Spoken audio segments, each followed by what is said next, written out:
friends. How's everyone doing? How's your Monday going? Normally, so you probably noticed, first of all, that I'm joined by a lot more other people than just Mars, and that Mars isn't here. I know Mars is in the chat, but not on screen today. But I am joined by some really lovely folks who, last minute this morning, I was like, hey, do you think you could join me today if you're not busy? And I was lucky enough to be joined by some really fine friends. So starting with my friend right here, Nick. Who are you? What do you do? All right, what do I do? I'm great. I manage a comic book shop in Portland called Books with Pictures. You do. That's me. I also, And I'm also, I also am working on a comic as well. you say, it's funny because I feel like I get to see some of the behind scenes stuff of like your art, and it's funny to me that you're like, I'm working on a comic, when it's like you already have one comic already. You've got a whole bunch of work. You are an incredible visual artist, and you're one of my favorite people to see each week. You put up with me each week, each Wednesday, when I'm like, what did I miss? Out of the 100 things that I pre-ordered, what did I miss? And you're like, okay, you did miss this, this, this. Here you go. I put it in your box. So I appreciate getting to see you and hang out with you every week. That's why I do it. It's awesome.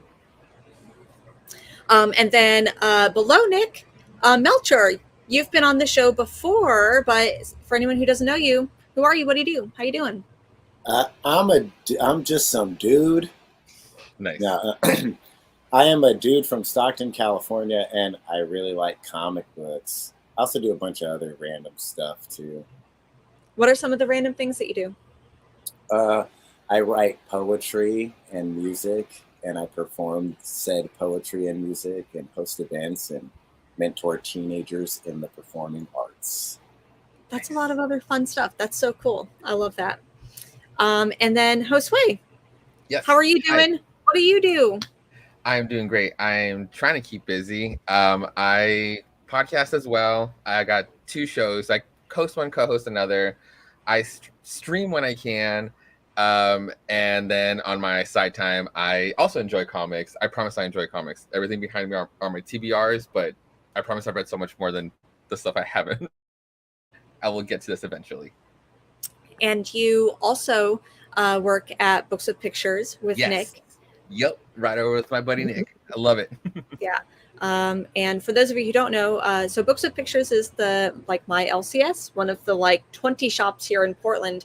But as it turns out, Books with Pictures got nominated and won basically best comic book shop in the fucking world. Yeah. Why, since I have both of you here, why do you think that happened? Like, what is it about the shop that gets it best comic book shop in the world? Well, I think most of all, we're more of a community comic book shop more than just a comic book shop that sells comics. Like, we kind of do things with the community around us, with the people that shop with us. We kind of bring them all together and make this safe and comfortable place for them to be. And they really appreciate that, because it's like not very often you go to a comic book shop, like everyone's very welcoming and open to all of the things that you like and all of the things that you are. Mm-hmm. So yeah, that's pretty much y'all do not just hosting a Comic Con after party, but also doing creator events, signings, book release parties. But then you also have creator meetups, creators of color meetups, for artists as well as writers. And then you also do kids meetups, right? So kids can come and enjoy comics and story time, and a trans youth meetup as well, which is incredible. Yeah, and we're very queer. Yes. Queer woman-owned run. I don't think that there's a straight person that works there. we have a token straight person. Okay, there is a okay. Thank God, because there's a rule against that. As of 2 weeks ago. There's one token straight person. Well, I love y'all. But so thank you so much for being here, and thank you so much for being queer, and thank you so much for being the best shop in the world.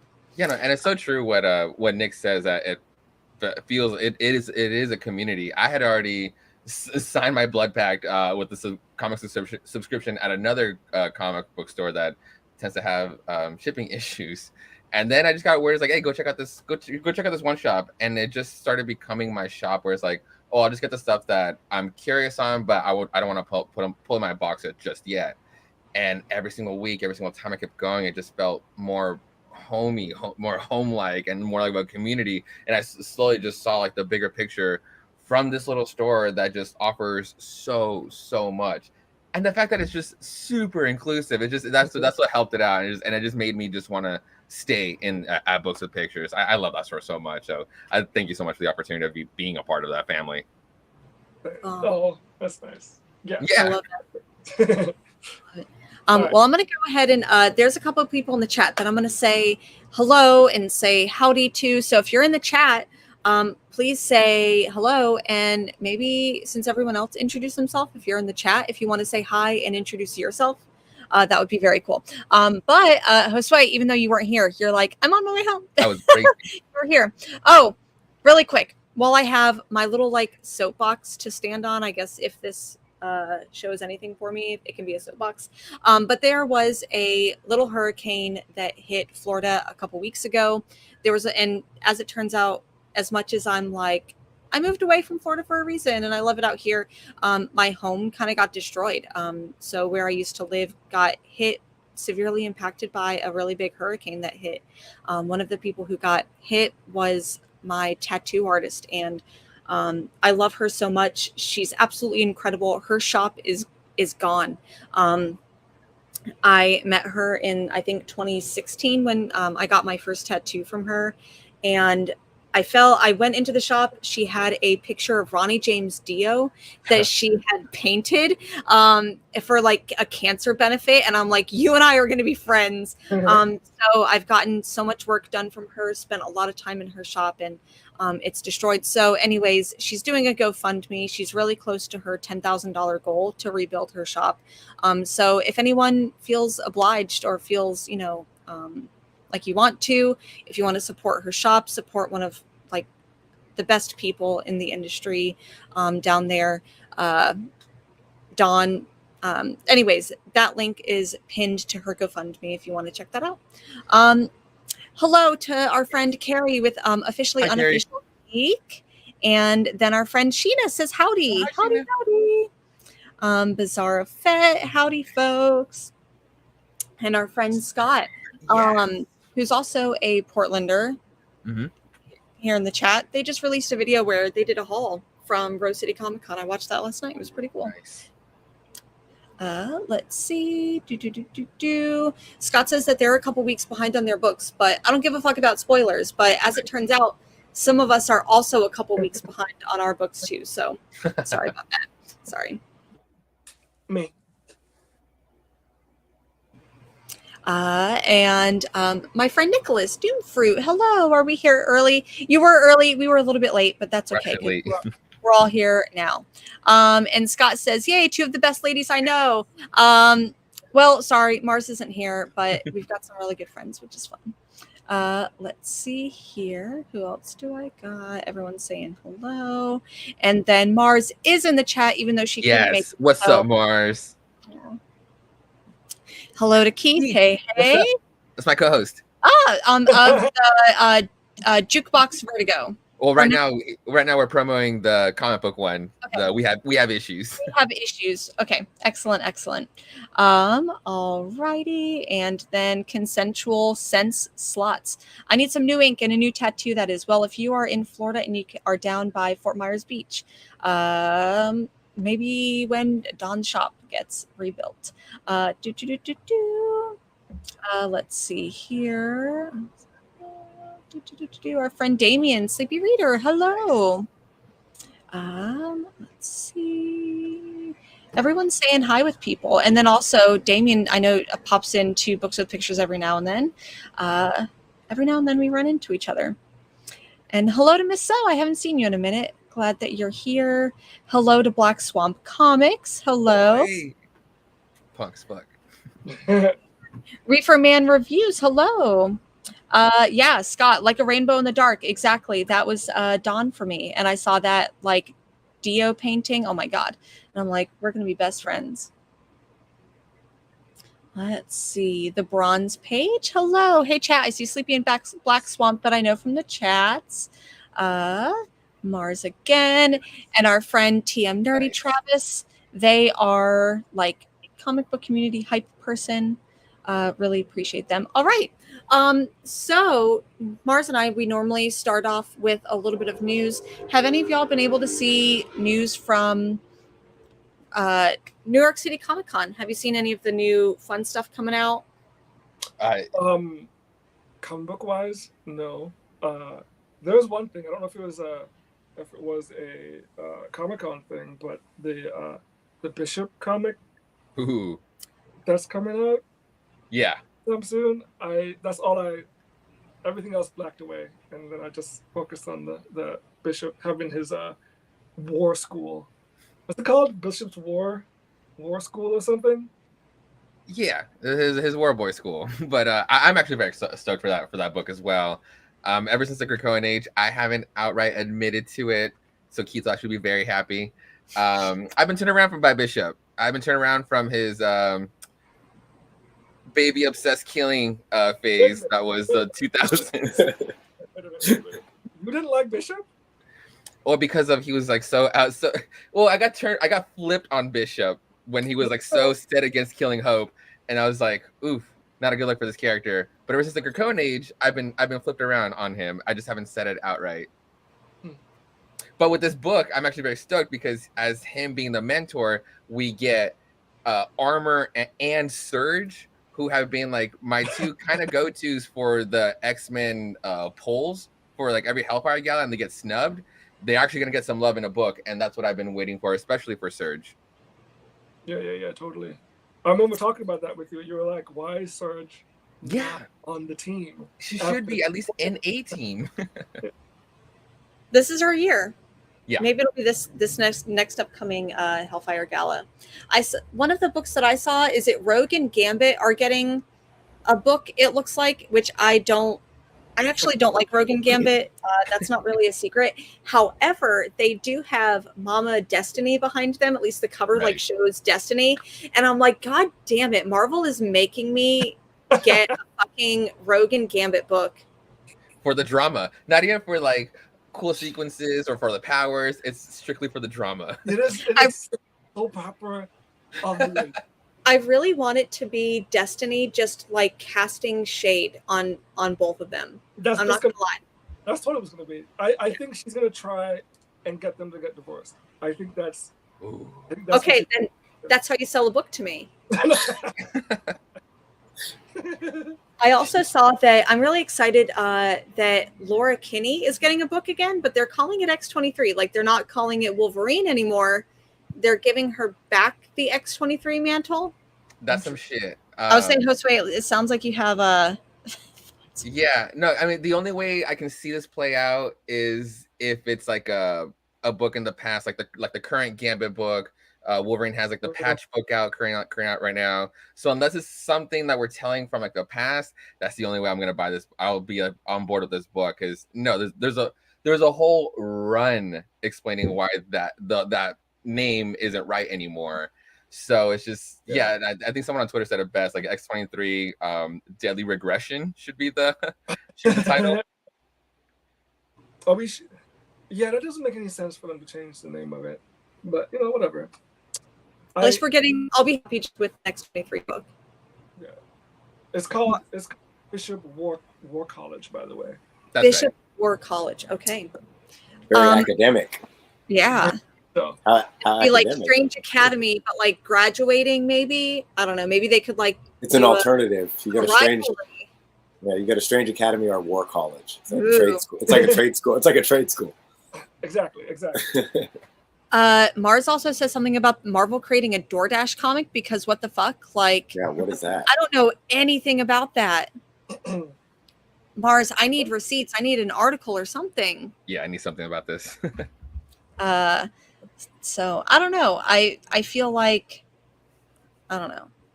Is that Disney? Is it Marvel?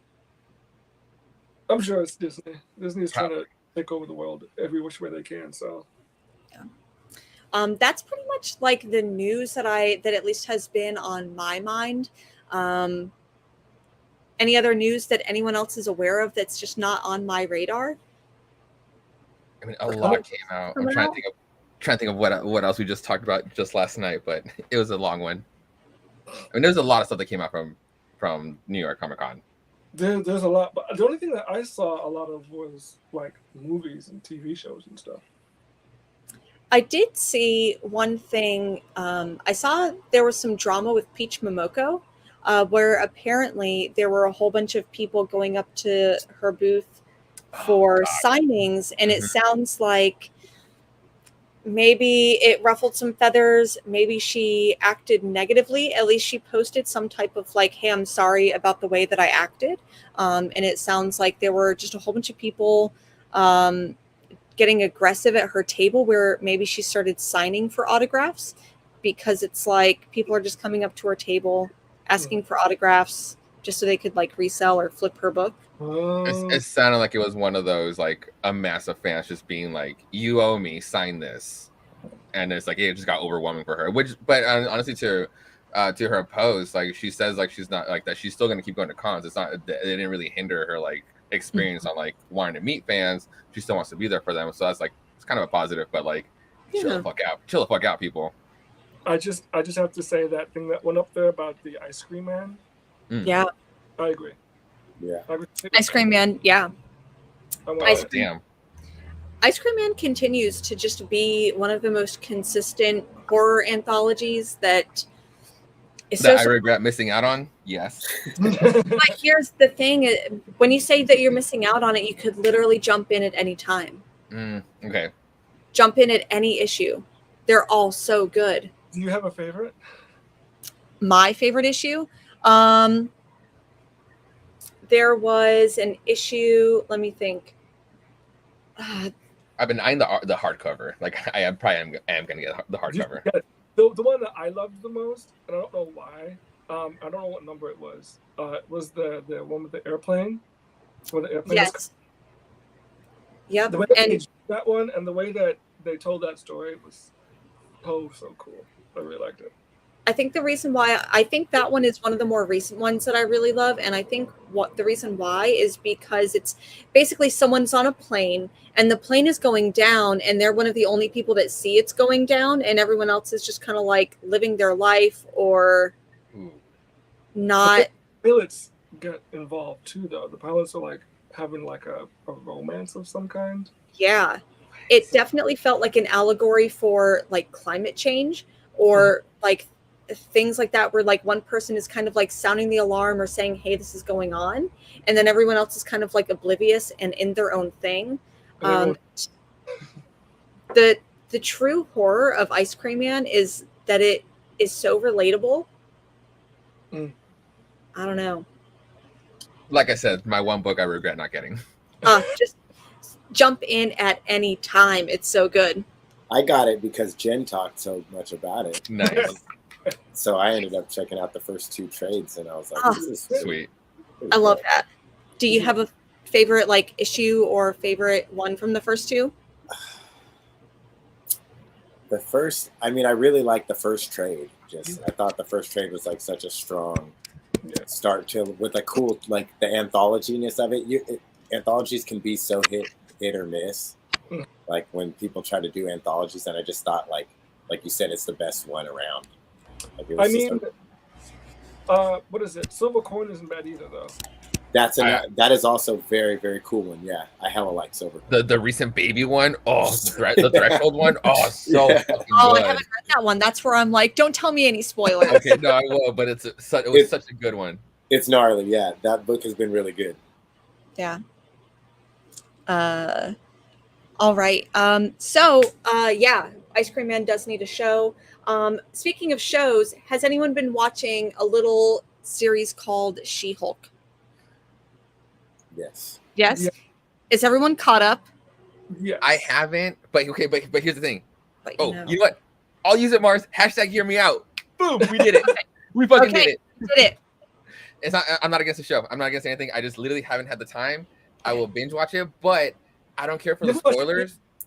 No, I haven't seen it. But that's the thing. I don't care for the spoilers, not because like, oh, like ruin it for me. I don't care. But it's because I love that what I've seen or what has already been spoiled for me. I love that this show has evolved. I love that She-Hulk, the title, has evolved into the current meme era because it was one of the first meta comics before meta was even a thing. So what I've seen and what I've seen people like about it, I'm so stoked for when I do get a chance to finally watch it. So go for it. Like talk about it. I don't care.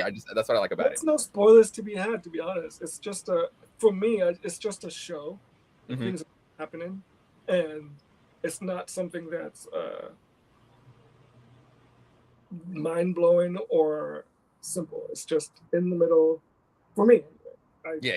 Like, oh, there's things happening. It's like, okay, I'll watch it. That's cool. But granted, I am maybe a lukewarm She-Hulk fan, so Okay.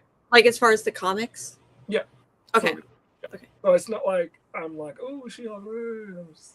It's I know that there have been some She-Hulk stories that I have liked a lot, but it's neither here nor there. It's like, oh, okay. For me anyway. This last episode, so on Thursday, I got off work. I was on my way home, and I get a text from Mars saying like, "Hey, have you watched She-Hulk?" And I'm like, "No, not yet." And then a little bit later, I get a FaceTime call from Mars, and she's like, "Chen, did you watch it yet? I need to spoil it for you." And I'm like, I'm literally like, I'm on my way home. Like, give me an hour and it'll be done. And she's like, "Jennifer, I need to tell you what happens in this episode, please." And I'm like, okay, go ahead and spoil it for me. So I'm going to go ahead and spoil for y'all what happens because it got spoiled for me. So if you haven't watched it, that's on you. Or just mute for about 30 You seconds. gave enough warning already. You're good. Okay. Yeah. So I have Mars yelling in my ear, which I love, that basically her and Daredevil smash. Yes. For those of you who know the Smash report, the Monster Smash report on this show, She-Hulk and Daredevil do in fact smash in this episode. And this, I think it was Jay in the chat mentioned, was one of the best episodes. It was one of the best episodes by far. I don't know if it's because Daredevil was in it. I don't know if it's because the story got elevated with more things at stake.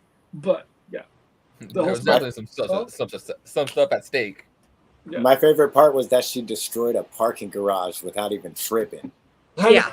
She was like, I don't give a fuck about this parking garage. Just hella cars fell into a chasm. She was like, I'll leave a note. Said, I'll leave a note. Leave a note. She's like, I don't give a fuck. She's like, I'm trying to smash. Too. She's trying to hit. She's like, I'm trying to hit. Like, she didn't give a fuck. She was doing it to impress Daredevil. She was like, he's definitely gonna want to smash if he sees me lift up this car and just throw it. Did you like the way He didn't see it though. Yeah. Did you like the costume that they chose? For her, for him. Both. Yeah, I liked that they did the red and yellow. Mm-hmm. I thought that was cool. Yeah, those reveals have actually been very fucking sweet. I do really dig the yellow suit. I thought it was cool that they switched it up, trying to, set it apart from the previous costume. I thought that was a pretty dope. And it's not like the old yellow and black one, which I didn't like from the comics. Not a fan of the yellow arms and the yellow legs with the black center. Mm-hmm. But I like the helmet with the gold helmet. Yeah. Sick. I have a question as well while I was watching She-Hulk and Daredevil. I'm just gonna say this for the people that probably want to say it and are saying it because they probably shouldn't say it. But I was concerned about the humor in Daredevil because I've never seen Daredevil be humorous. Really. You've never the Netflix show you haven't seen? No, I've seen it. It's not a fun show. So see him in a fun setting was very interesting to me. To see him in like a Disney setting where the violence was not Daredevil approved, I would say. Okay. It was strange. It was strange. I liked it because I like stuff like that regardless, but I was interested in their take on the nice toned down beat people to death Daredevil. Yeah. What's your thoughts on that? That's what makes me excited to jump into. I mean, just for Charlie Cox to come over to the MCU, because Daredevil was probably one of the most versatile characters to write. Like the Netflix shows were awesome, but also don't want another 3 seasons of like Frank Miller-esque writing of this character, because he's also a very fun character to write, to be funny, or to be something part of like to be introduced somewhere like She-Hulk. Makes me so excited to just get a different version of this same Daredevil, not someone who got recasted. God, I feel like you're the only person that thinks that I know of. Ah, cool. That thinks what? That is on board with, excited about what's going to happen with Daredevil. Oh. He doesn't have to be brooding all the time. Yeah. He is pretty charming, right? I mean, Yeah. he's been written as a pretty charming person Yeah. many times, so I think it's kind of cool to go into that too. Though I do like the dark, Oh, totally. Those are some of the best moments. But I like seeing him whoop ass. If he can whoop ass and slap some ass, then I will say that his athleticism and corporness. What is it called? His agility to jump around and stuff in the Marvel was like, that is parkour. Parkour? Yeah. That is not humanly possible. Especially because Daredevil doesn't necessarily have like superpowers, or like he's not a mutant. But he does be swinging from like big ass buildings and light posts and shit like that. In the comics, I'm like, how do you do that? Like he like jumped off the side of a thing when he swung in, like did a little parkour. Swung into the I'm just like, human beings' arms would have been broken by that point. But I'm just saying, that's just, I loved it. I still loved it. I'm just saying, okay. I feel like there's like, when I was a kid, I wondered about this too. Okay, do people with superpowers, are we just to assume that they're a little more resilient in general than normal people? Like even the ones that don't have super strength, they seem to be able to take a beating more. They seem to be a little more resilient, heal faster. I mean, for sake of narrative, it's obviously they have to get better quick. They can't just be like, I'm fucked up for like 3 issues and be like, oh shit. Like, I'm just going to take a self-care day today. Yeah. Sorry, people, this book is on hiatus for 6 months to recover. What if they did that? That'd be actually hilarious. Daredevil's broke his few ribs. If comics were in real time, that'd be pretty cool. He's out. 4 ribs are broken. He's out for 2 months. But I always wondered as a kid, like, I just assumed, like, oh, they must all have some heightened level of resilience to, like, your average human being.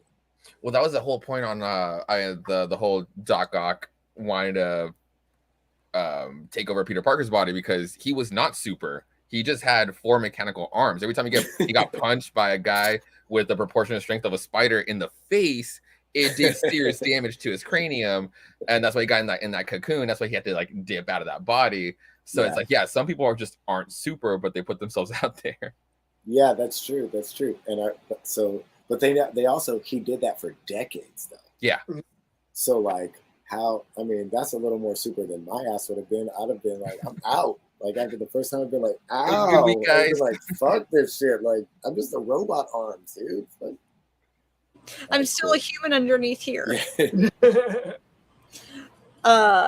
Speaking of other shows, I think my favorite Marvel thing came on, and that was Werewolf by Night.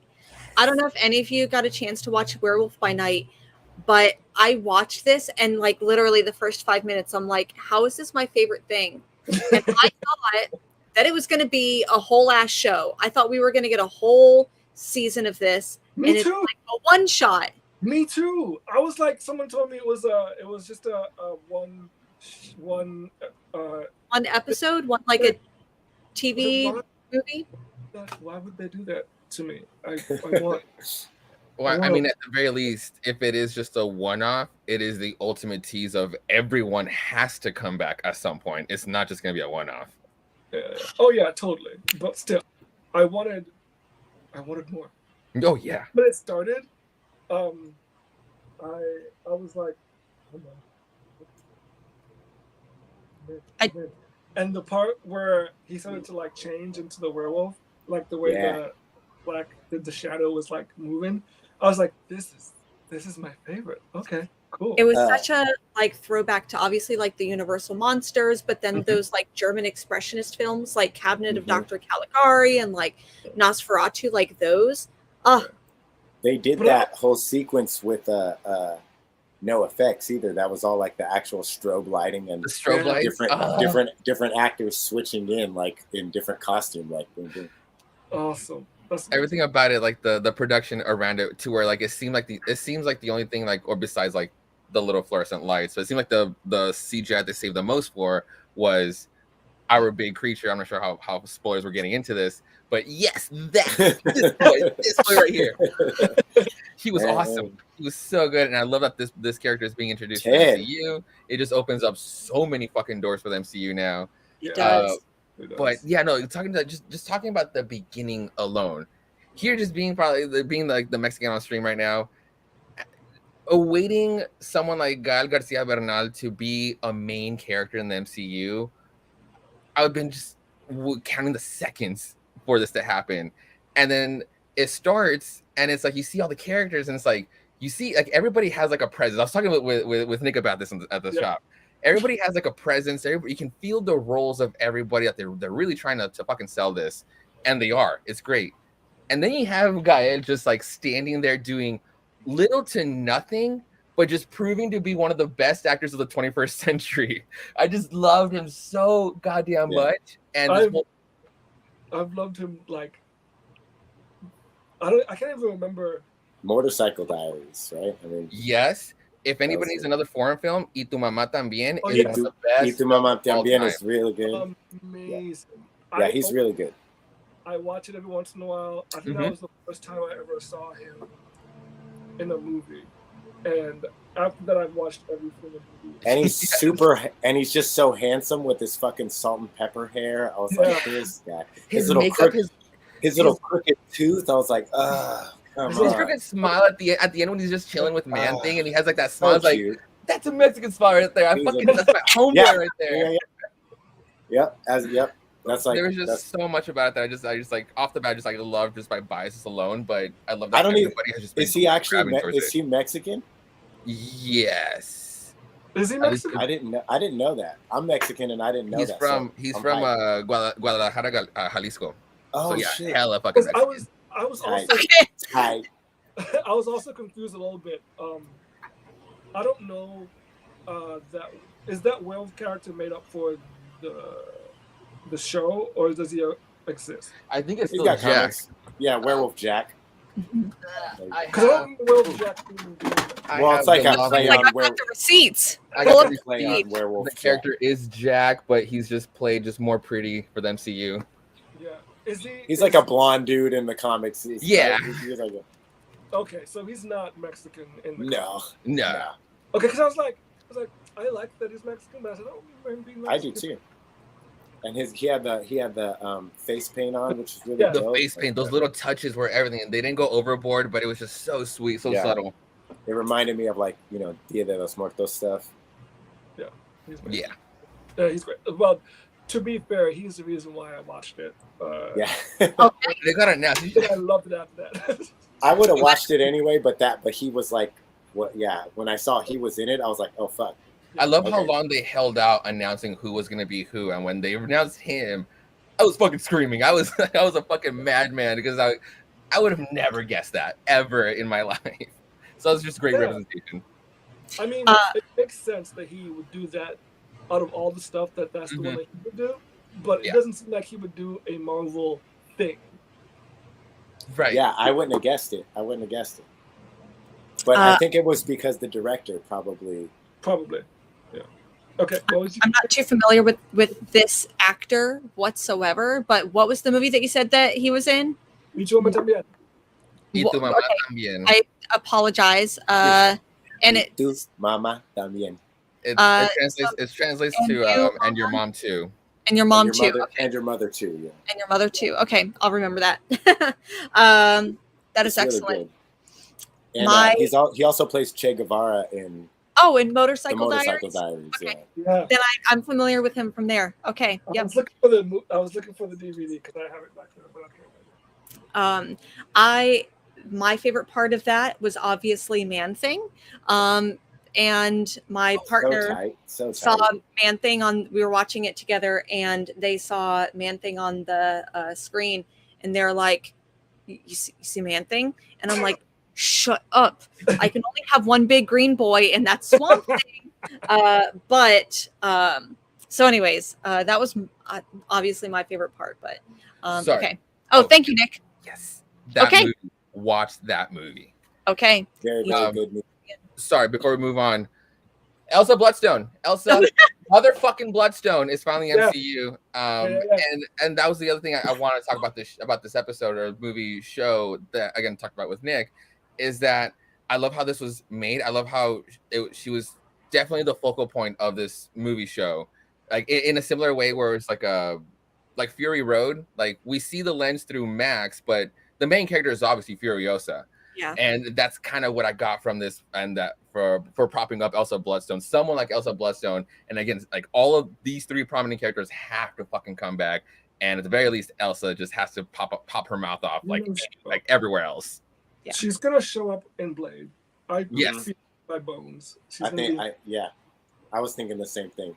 Yeah. I like Laura Donnelly too, the actor. Yeah. Mhm. She was in The Nevers. Like I don't know anybody that watched that, but I watched it. Did you? Right. Tight. Like none of my friends watched it, and like I tell people about it, and they're like, "What is that?" This was But my it's intro like- to her, and I liked her a lot. It's like women in Victorian England get powers from like an alien Yeah. spacecraft. It's pretty fucking. It was pretty fucking tight. But Why has someone told me about this? Women in Victorian times get powers. a lot of reason you didn't hear about it is because Joss Whedon was a part of it. Is that fucking Yeah. show? I remember now. I had a conversation with you about it. I was like, it's really good. Joss Whedon did it, but it was really good. And he got Okay. I heard Joss Whedon and I immediately deleted it from my mind. I'm sorry. You probably highly, highly recommended it to me, and I heard Joss Whedon and I'm like, nope, sorry. Yeah, he left though after the first they did 6 episodes and he left, and they're supposed to do the second half of the first season, which is Was another this on 6 Amazon Prime maybe 2-3 years ago? HBO, Yeah. right? HBO or something. You know one what? of those. A Prime one, but yeah. I think I did watch this when it first came out, and it was kind of fantasy-ish, right? Yeah, Laura Donnelly plays a Yep. character who runs an orphanage / retreat for anybody who's gotten powers after this one day. which is mostly women. Which is mostly women. Yeah. That's never over. Though it's not only women. Yeah, it was pretty cool. I liked it. It's kind of steampunk-ish. I do remember reading or watching that first episode, and I remember seeing Joss Whedon was a part of it, and I was like, nope. But now I want to go back. The Nevers. I do recall that now. Me I too. remember talking to you about it. And you're like, nope, Yeah. I'm out. I knew that's why. When you were like, how did I not hear about this? I was like, I know why. I know why. Yeah. Makes sense. Okay. Well, now I need to go back. It was really All interesting. right. But Laura Donnelly's great in it, and actually it's full of really great performances by actors I've never seen before. Yeah. I don't know if they're all British actors or what, but there's some really, really good performances from a range of ages too, actors of a range of ages, which is really cool. That's great. So it's not just 20-year-olds playing as either 16-year-olds or 30-year-olds. Yeah, Right. they have some. Yeah, There are no 20 that I can remember being in. They're all grown adults. Alrighty. And- Any I other? remember that. It's a gay cop. Any other TV show that anyone has watched? Is anyone else watching the Incest Dragon show? no. No. I'm watching it and I hate myself every minute of it. but I also am like, I need to know what happens. I'm like the only person I know that hasn't seen Game of Thrones. I've never seen Game of Thrones. Oh, I know nice. nothing about it. You're one step cooler than me. Hold on. I know nothing about it. I watched Interview with a Vampire. That's what. Oh, that's right. Nice. Okay. There's a big scene. There's a great scene that I'm not going to spoil because, I mean, I don't know. Yeah, there's like it. You have to see it. It's just. I've only watched up to the second episode, but I haven't watched the third one. Yeah, I'm gonna watch the third one after I finish this. But Interview with the Vampire is good. It's amazing. Every doubt that I had about it, because there were many. I had lots of doubts about it. I watched it and I love it. It's one of my favorite watched. I have a friend who was an extra in it, and really, yeah. And so that's how I found out about it. She was like, "Oh yeah, I'm a fucking extra in an Interview with the Vampire show," and I was like, and I was very curious because I was like, "This could go so wrong. This could go so wrong." But they made it so gay, and it's so tight. So gay. As it should be, as it always was. When I remember reading the books, and I don't remember it being very explicitly gay. It's not. This show's much gayer than the books. With the exception, I was telling Nick, like, if you want the gayest Interview with the Vampire like series, like book of the series, it's going to be Blood and Gold, which features Marius, and that is the gayest book out of the whole series, and it's technically not even in the main series. That's going to be the gayest book. It is very homoerotic, but it's not very gay. Not like outwardly, like. No. It's just the subtext in your brain. Yeah, that's it. It was just me. Before, I don't know, like fan fiction was really a thing, or at least on my radar. I was already creating I was already shipping them before I even knew that like you could do that with fan fiction. Everyone knows that I'm a sucker for vampires. A sucker. Gay stuff. So gay vampires put together. You don't have to say anything else to me. I will watch. I will pay. I will do whatever. For that, and anybody who tries to tell me that an immortal being is not gay or queer, you're delusional. Like you can't be alive for that long and not try everything. You can't be boring for an eternity, bro. Yeah, what, you just boring forever? Yeah, I've been boring for 500 years. Yeah, just fucking ladies. Yeah, more so a vampire. Vampire doesn't care about sexuality. They just want your blood. That's it. Your body. Yeah. I feel that way. I feel that way about X-Men, where it's like you are a mutant superpower. You're basically already marginalized by like mainstream white vanilla culture anyways. You can go and do whatever the fuck you want. Just do it. Like, why is it that I'm like, okay, here's a handful of like queer subtext X-Men. They would all be gay. They would all dress like they would the Hellfire Gala every fucking day of their life just because they could. Like, Emma Frost should be the most basic of them, and she's the most extravagant, when I think that X-Men, they would all be running around like that 24/7. I think they're kind the best of them too. I think they're kind of doing that now. Yeah. On Island. They're like, if it's something that humans did, we're going to do the opposite. I feel like that's what they're doing. So yeah, all for. But I'm thinking, gay polyamorous mutants all day.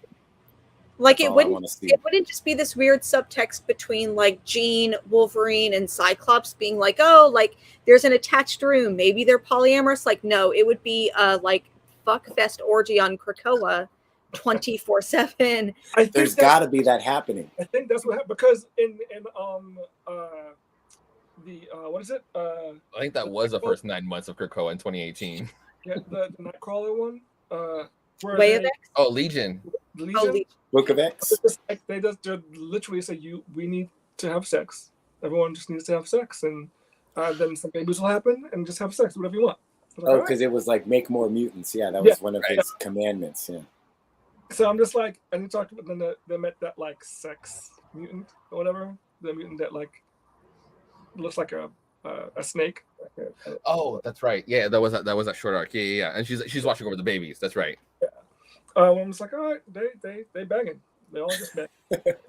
They just getting there's a lot of babies. In case you didn't notice, there's a lot of babies there. Yeah, but I love that evolve. Like, there's also like another sub story to that as well. Someone's watching over them, but then there's also like, okay, who's then gonna watch over them? And it's like there's still more books about that. kind of going to Legion of X, but yeah, there's really good shit. See, I didn't keep up. I haven't been keeping up with like any X-Men book other than like maybe random like X-Men Red, and even that I'm behind on. Which is the best? What? You need to catch up. I'm sorry. I'm so sorry. I'm glad that X-Men has just been tight again. Yeah, like, it's just about time. Yeah. Whether like sub books or not, even like the low ones are still fucking good for what they give out for the characters, for what comes out of the characters. Way of X turned a lot of people around for stupid motherfucking racist Cortez. And now he's kind of like an okay character that kind of turned around. He did, but like maybe I'm still gonna be wary of him over his history. But he had a solid fucking moment that they gave him, which is what I'm waiting for Surge. I want Surge to come back around as well. Like if we got Cortez to turn around, we can get anybody to turn around. I think the X-Men stuff that's happening right now, or the mutant stuff that's happening right now, is the people that are writing it. It's like their love letter to their favorite character. Yes, they're like making their character how they thought they've always should have been, and literally every single one of them from X Factor. Like what happened to Prodigy? Like one of the best stories. Yeah, I feel like every single character is getting their moment in the sun, or like their moment of like a realization of why people love that character so much. Mm-hmm. Like they're like honing in on that one thing so that people can like kind of reminisce about it.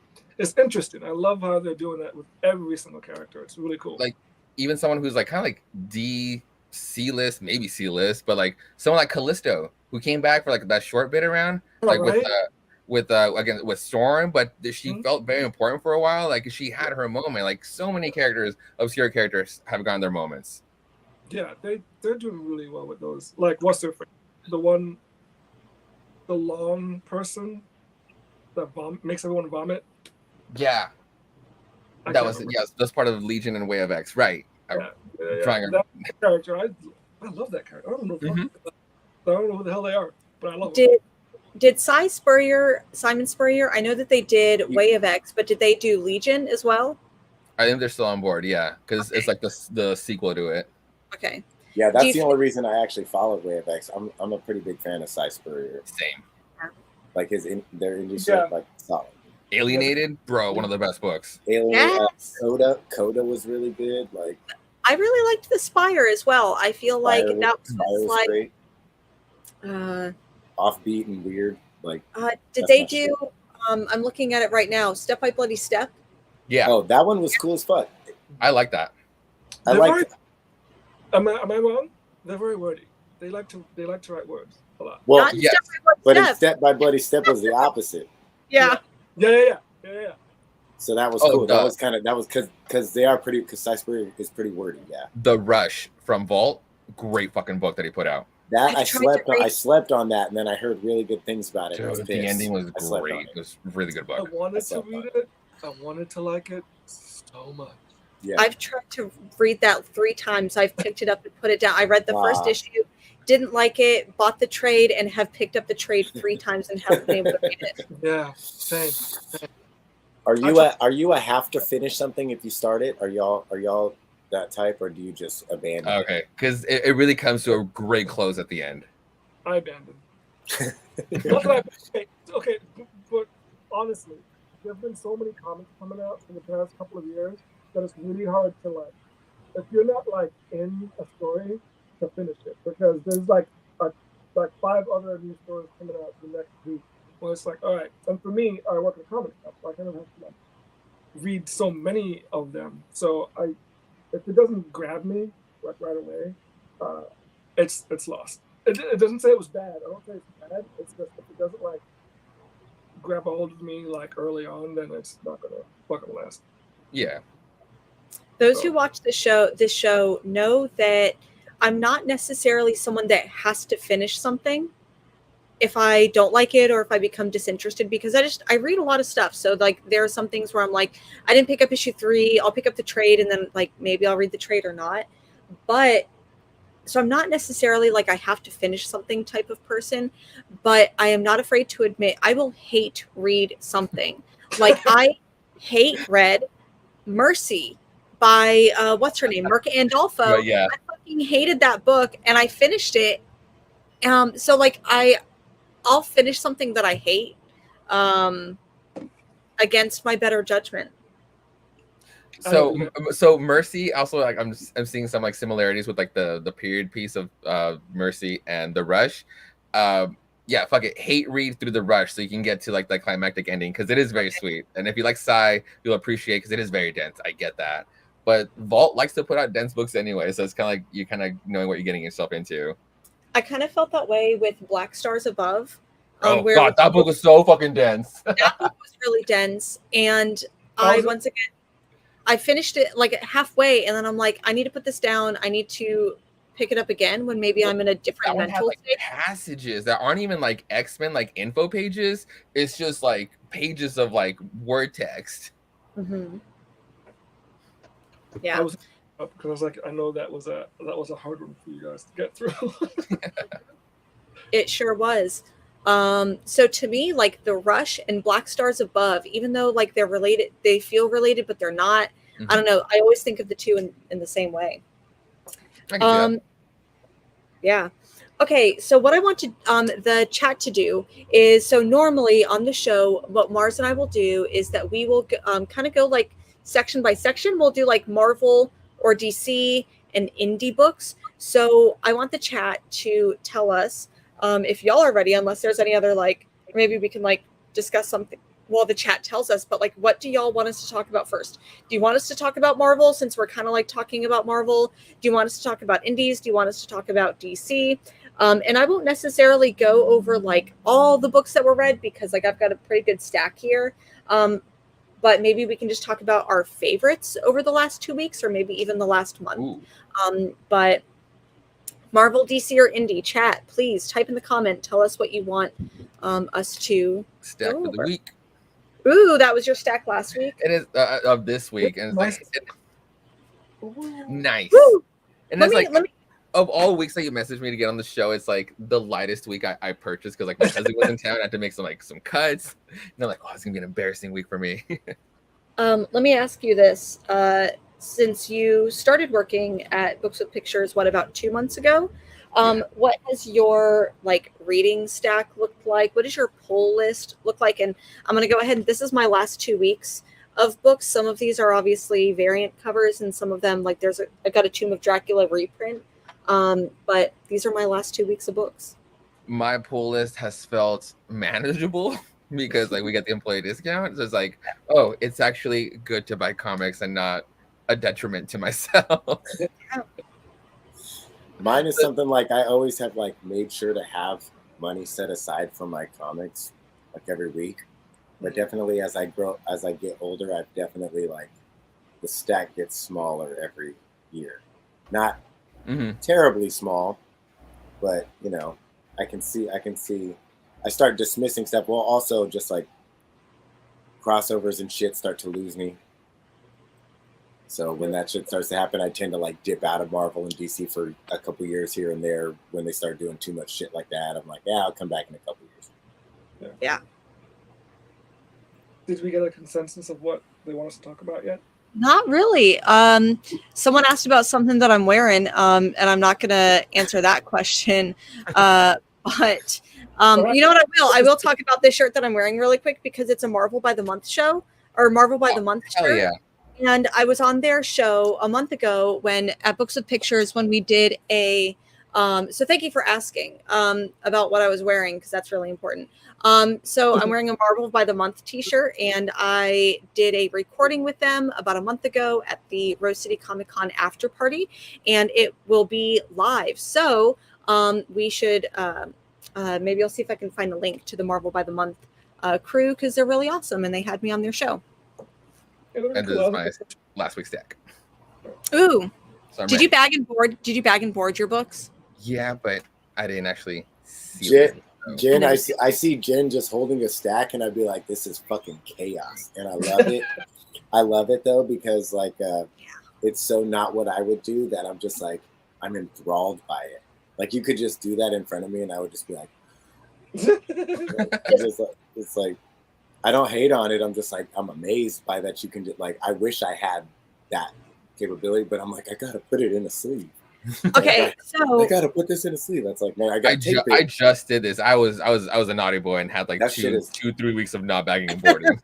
That shit is my ritual. The bag and board and tape process. That shit is. Here's the thing: is that I've ordered a whole bunch of bags and boards, and I just haven't done it. I spend too much time reading and talking about them, and I did do a whole stack of 100 a couple days ago, and I just need to. Do you bag and board after you read? Is that what it is? Like you read a book and then you put it away? Yeah. I mean, that's what I do. I don't know about. See, I'm crazy. I buy them. I put them in bags and boards. I tape them. I set them in a nice little pile. I order them in the order that I want to read them, and then I fucking put them. I read them by publisher, but yeah, I like when I don't let them pile up, I'll bag and board them. I used to stream and bag and board them as like do a little pieces on each issue.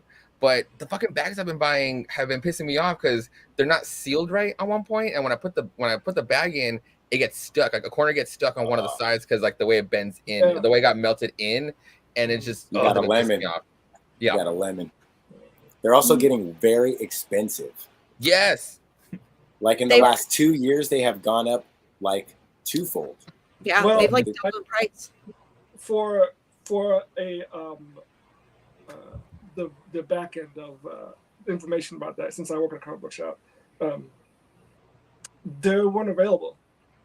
Like no one was making them because of the whole paper. And I also was told by somebody that works in like a cardboard and paper processing. Yeah, there was some a whole shit or other.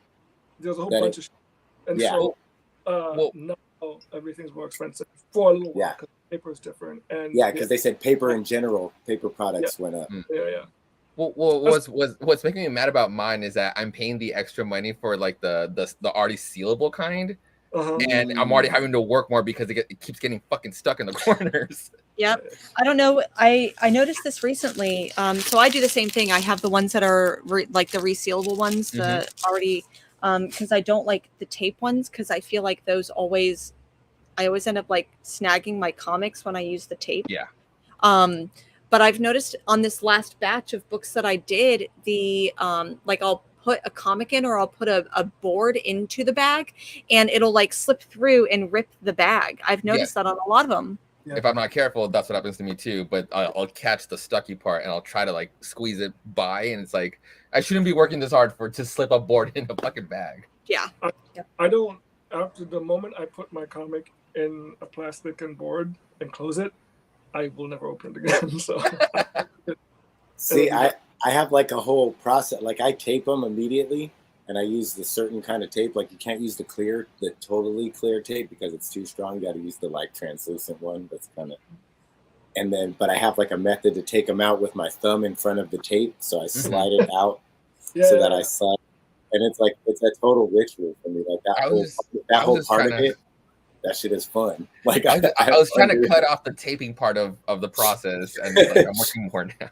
So yeah, I thought about getting the ones with the sticky strip on it, but I'm like, it robs me of my Scotch tape, the Scotch tape part, and I love that. And again, I'm autistic, so that's just the kind of shit I'd be fucking with, like Scotch tape. Love that shit for everything. It has so many uses. Use blue tape. Ooh, nice. Good point. Blue paint tape. That's actually a good point. Yeah. That's what I see a lot, but I still feel like I get it stuck. Like I'll pull a comic out, but I feel like I've got to use your put your finger. Yeah. Yeah, you put your thumb under, you pop up the tape, and then you put your finger. Don't pull the plastic with it. No. I gotta teach people too when they're reading my shit. I'm like, okay, this is how it's going down. If you borrow my comics, do not return it with like the bag folding on the cover. The fold goes in the backside. Please, I will hate you. There's like a war in my mind about which way you put the fucking board. Like, does the board does it bow up or does it bow down? That shit's a fucking. I'm serious. I stay up at night thinking about that shit. I'm like, did I do it wrong? Oh, like I need to go through all my. I bow mine down. Mine bowed down, but most people do it with the bow going up. Okay. It's just how I roll. I'm a rebel. What can I say? You know? Do it how you do it. Well, I think the only vote for Marvel DC was actually for indies. So starting with indies. So maybe going around, Josue, it seems like you have some opinions. Like as soon as I said indies, you're like, yes. Do you have like some favorite or one favorite indie comic that you got this week? Yeah, I'm always down to talk indies. So the highlights of the week for me are these three. Time Before. So honorable mentions. Time Before Time is good. It's a time travel story, but it's definitely a trade weight book because it hops back and forth way too many times. And then Golden Rage. Golden Rage is awesome. I really enjoy it. My highlights was, Keith, if you're still around, you'll be happy to know that I did find the finale to Basilisk by Colin Bunn. I haven't read it yet. It's probably one of his better books. I mean, I haven't read that issue. I've read the series, but not that issue. Okay. Getting the conclusion, getting the finale, a proper finale. Okay. I think it's probably one of his better books. Like Colin Bunn tends. I mean, Colin Bunn writes a lot. I'm sure everybody here has a Colin Bunn book. This is definitely one of his best ones, and I've been really liking the ride of like this whole chimera aspect and how characters from the beginning have like turned around. I think you know what I'm talking about with like one of the villains. Yeah. Turns around in this way where it's like it makes sense, but then I'm excited for you to read this. Tight. I feel like Basilisk for me, I read the first issue and I kind of liked it, but with most Cullen Bunn books, I like, but I don't love. Like I feel like it needs the foot on the gas on something, and he doesn't put the foot on the gas. Maybe I guess he did. So this would be, what is that, like issue 9, 10? 12. Okay, so this is the end of like the second arc / series. Yeah, it'd be 2-volume thing you find. Yeah. He can sometimes kind of go on a bit. Like the pacing can be a little dragged out with some of his shit. But I the stuff I like of his, I tend to like really like Witches. Oh, totally. I really liked Witches. Witches. That was Scott Snyder. I'm tripping. Yeah. Sorry. But yeah. This one is good. Basilisk. Colin Bunn is Empty Man. Like Empty Man, I really like him. Nice.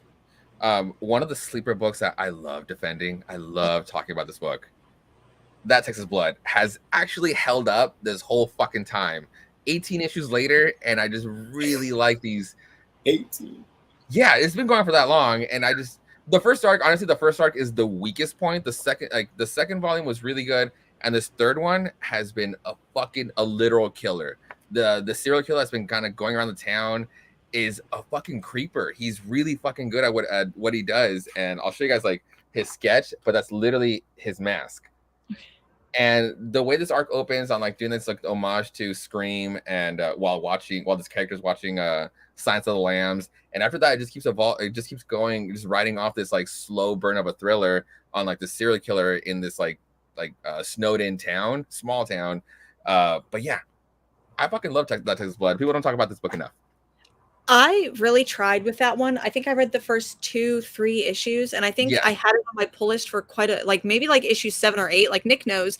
And I finally took it off my pull list, but I couldn't get into it because it was another comic book about cops. And I'm like, I'm not reading another fucking comic book about cops. Sorry, not sorry about that. But it is obviously it follows this like sheriff, but I see him as Tommy Lee Jones in No Country for Old Men, because it's this old sheriff that I don't take seriously, but he's always like the heart of like kind of like the book kind of.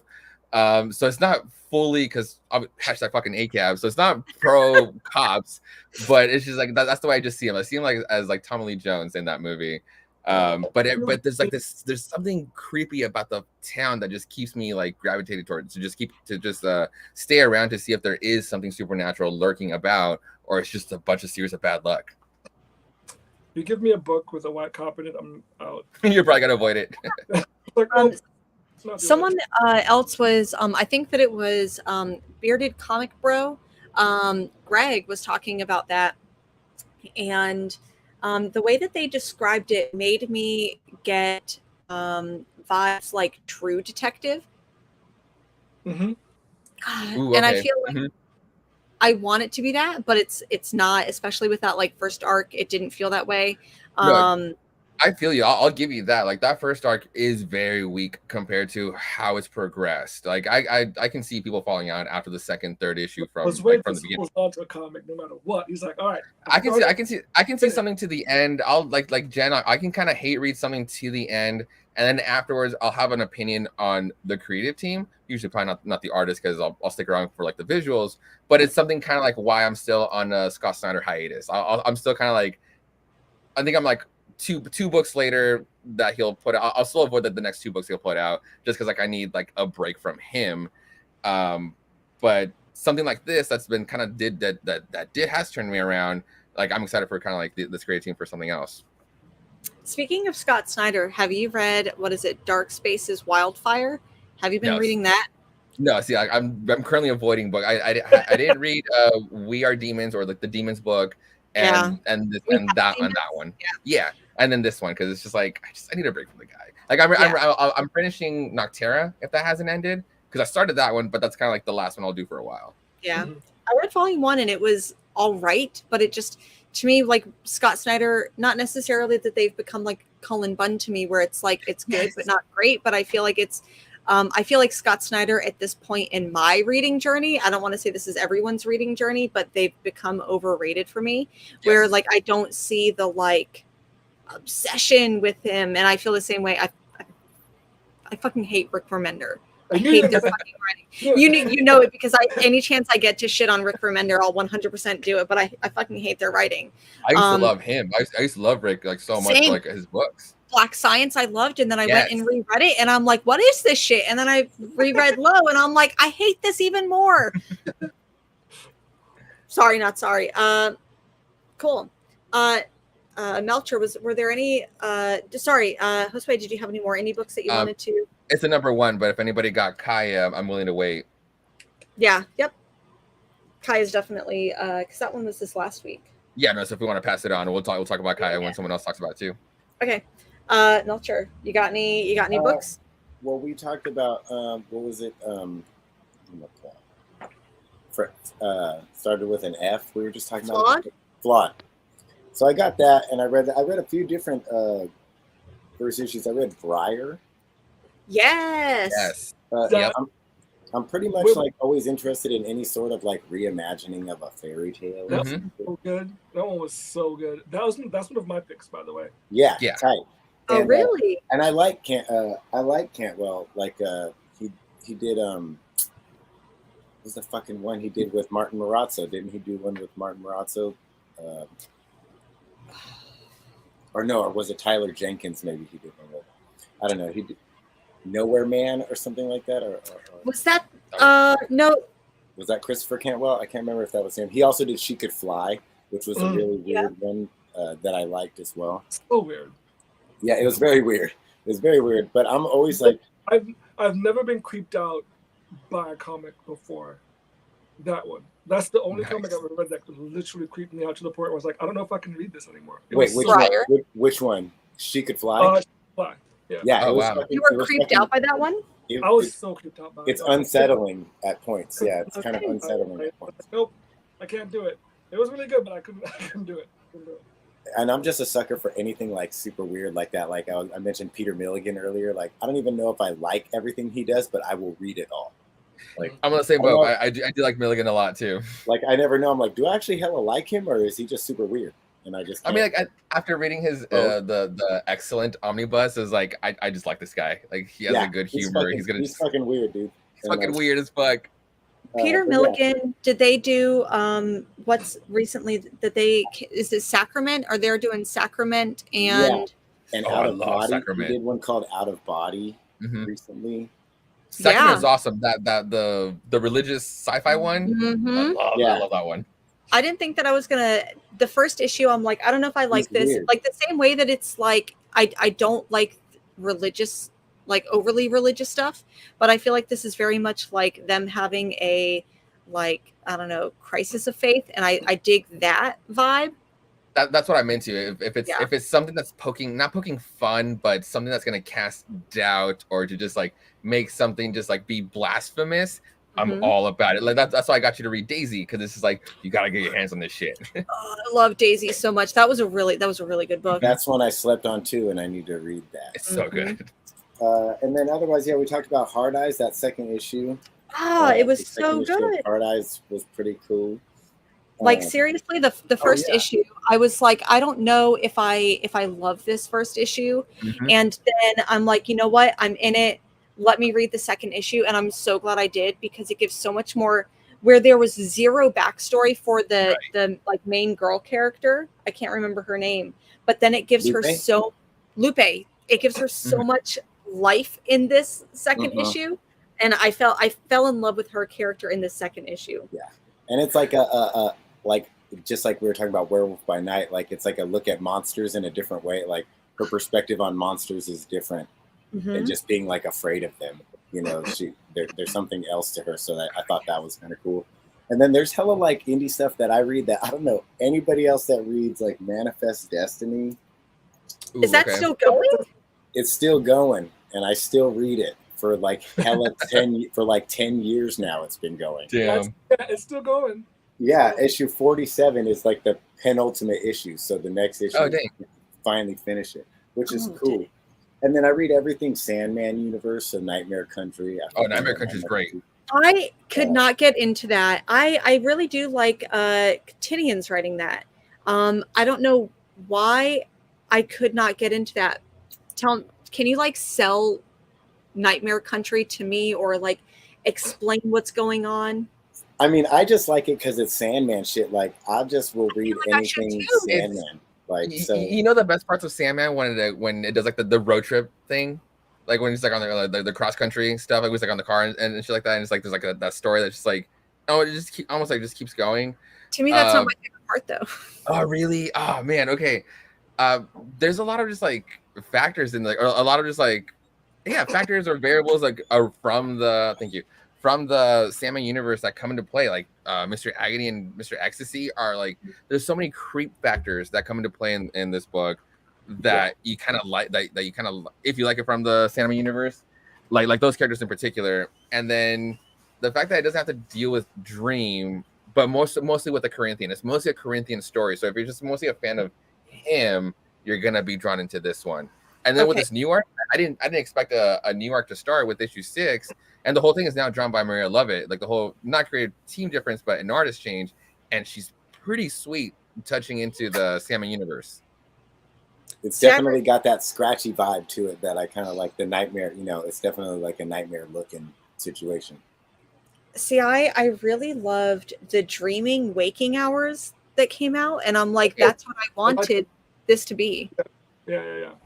It's different. It's definitely different from that. This is like a straight, more like it's definitely more gory and more horror. Like it's definitely like more of a horror book. But I think that's the cool thing about Sandman is it bounces from like fantasy to horror, or to fantasy to like to not necessarily sci-fi, but even some elements of sci-fi in some small degree. I feel like Nightmare Country, like if you watch the first season of Sandman on Netflix and you're like, oh, I really like this hot villain, the Corinthian, you should read Nightmare Country. Yeah, anybody who's got a Corinthian kink, Yeah. And then I fuck with 8 Billion Genies. Well, I saw it. Yes. Yeah. I was gonna say this, like Hard Eyes, monsters and shit. It's great. This is the scariest book of the year. Yeah, 8 Billion This is Genies literally is the scariest. funny. Wow. I just like them as a combo. Like I really liked curse words. Yeah. And that shit was it cracked me up. Like I don't know. I like a book that can make me laugh, like out loud. Like if a book can make me chuckle while I'm reading it, that's tight. Okay, could I just intersect something in this conversation that has nothing to do with what we're talking about? Yeah. Have you read Shirtless Bear Fighter? No, but I wanted to because it's adjacent. I feel like you would love that if you're talking about that. It's the most hilarious, outlandish thing, and it kind of has the same kind of feel as the curse word. So yeah, I love that kind of shit where it could just be totally wacky and play with the medium in a way that's like just shows that it can be fun You know, even though it's very serious, like 8 Billion Genies 2 is like very serious premise when Every it comes down to update it, on the Earth is but just it like seems this. so goofy. It's good. It's goofy. It feels like one of the books that I feel like maybe we've talked about this before, Melcher, but have you ever read Kaptara by Chip Zdarsky? Yeah. I need more of that. Apparently he's going to coming. do more on his Substack, and I just refuse to like get on anyone's Substack. But I think he'll print it if it gets a positive enough response. If he can do public domain, he can do Kaptara. Yep, that's I was gonna true. say.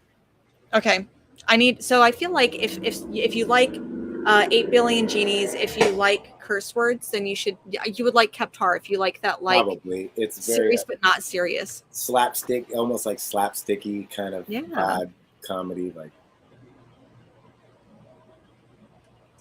Shirtless Bear Fighter. I think that's on my list now. I think like every week that I've gone in, maybe this past month, Nick has asked me the same question, like because Shirtless Bear Fighter 2, like the second arc came out, and is that just Ryan Brown, or who does Shirtless Bear Fighter?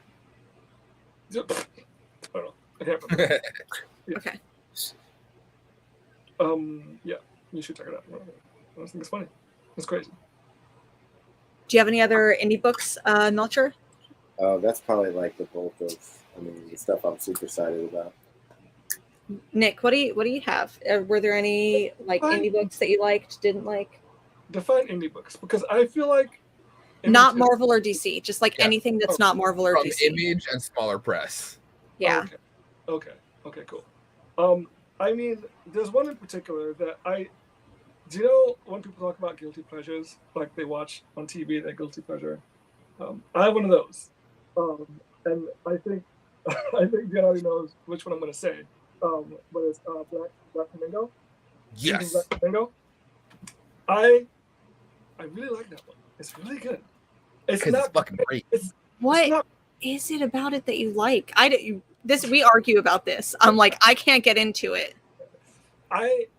What I like about it is how unapologetic it is about a gay lead. The fact that I can just stare at this and people can judge me, and I wish they would judge me, and I want them to judge me, but if they don't, I still get to stare at this every single time. Here's the thing though, is that like, my taste, that like whatever, like the gayest thing that comes out this week is going to be on the top of my stack.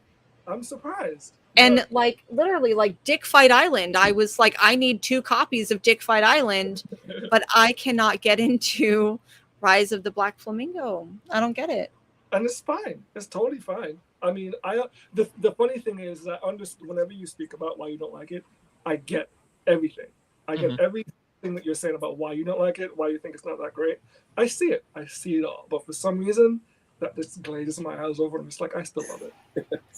I've been wanting to check it out, actually. I was planning to pick up the trade. This shot with arrows. Can I? It's just great. Like, I'm gonna keep that up. I'm gonna full screen you if you can put that up again, Josue. It's like you get these very gorgeous people. It's just like there's almost like very little wrong with this book. It's just like, what's another gorgeous shot of just like explosions? Very pretty people. I definitely like, now that I see that, I do see that it has like a Hollywood quality almost. Yeah. Where I could see this being like a big blockbuster film with lots of CGI. While being very on purposely flamboyant. That's what I love about it. It's like I haven't had a flamboyant book in a while. Exactly. I just want to ask a question because no one's brought it up yet. Has anyone read I think it's called 1,000 Black Feathers or something? Yeah. Like that one? I haven't read it yet and I really want to. Is it good? Oh, is that the Black Orchard? The Black Orchard Mythos? Yeah, I still need to get the trade. I got the issue, but I still need to get the trade. Yeah. It was really good. It's it does the thing where it's like I went back to my like hometown and I'm meeting my like best friend from a long time ago type thing, and this is why we were best friends. I really liked it. There was a moment in here where it's like I met her and I really liked her, and I went over to her house, and she had a whole bunch of books. And there's even a moment where she's like, I went over to her house, and she had all the Dune books, and I was like, done. I'm sold. The stupidest thing could happen, and this would be, I don't know, my favorite book. But anyways, yep. Nice. Yeah, I like that one. I also really like Wind. Oh Hell yeah. yeah. Dude, this new Wind arc has been fantastic. That's one I slept on too, and I'm pissed. Like, Wind, It's good. for me, Wind is like, I keep relating it to like not the like content, but like the kind of way that the age level changes. Like Yes. it looks like it's like a young adult book, like, It starts as a young adult book. and it's like it goes from there, and I was like, wait, this doesn't seem like it. Young adult should be reading it. To like Harry Potter, like Harry Potter started off like really Yeah. like cute, and all at the end it's like people are dying and getting murdered, and so it was like, wow, okay.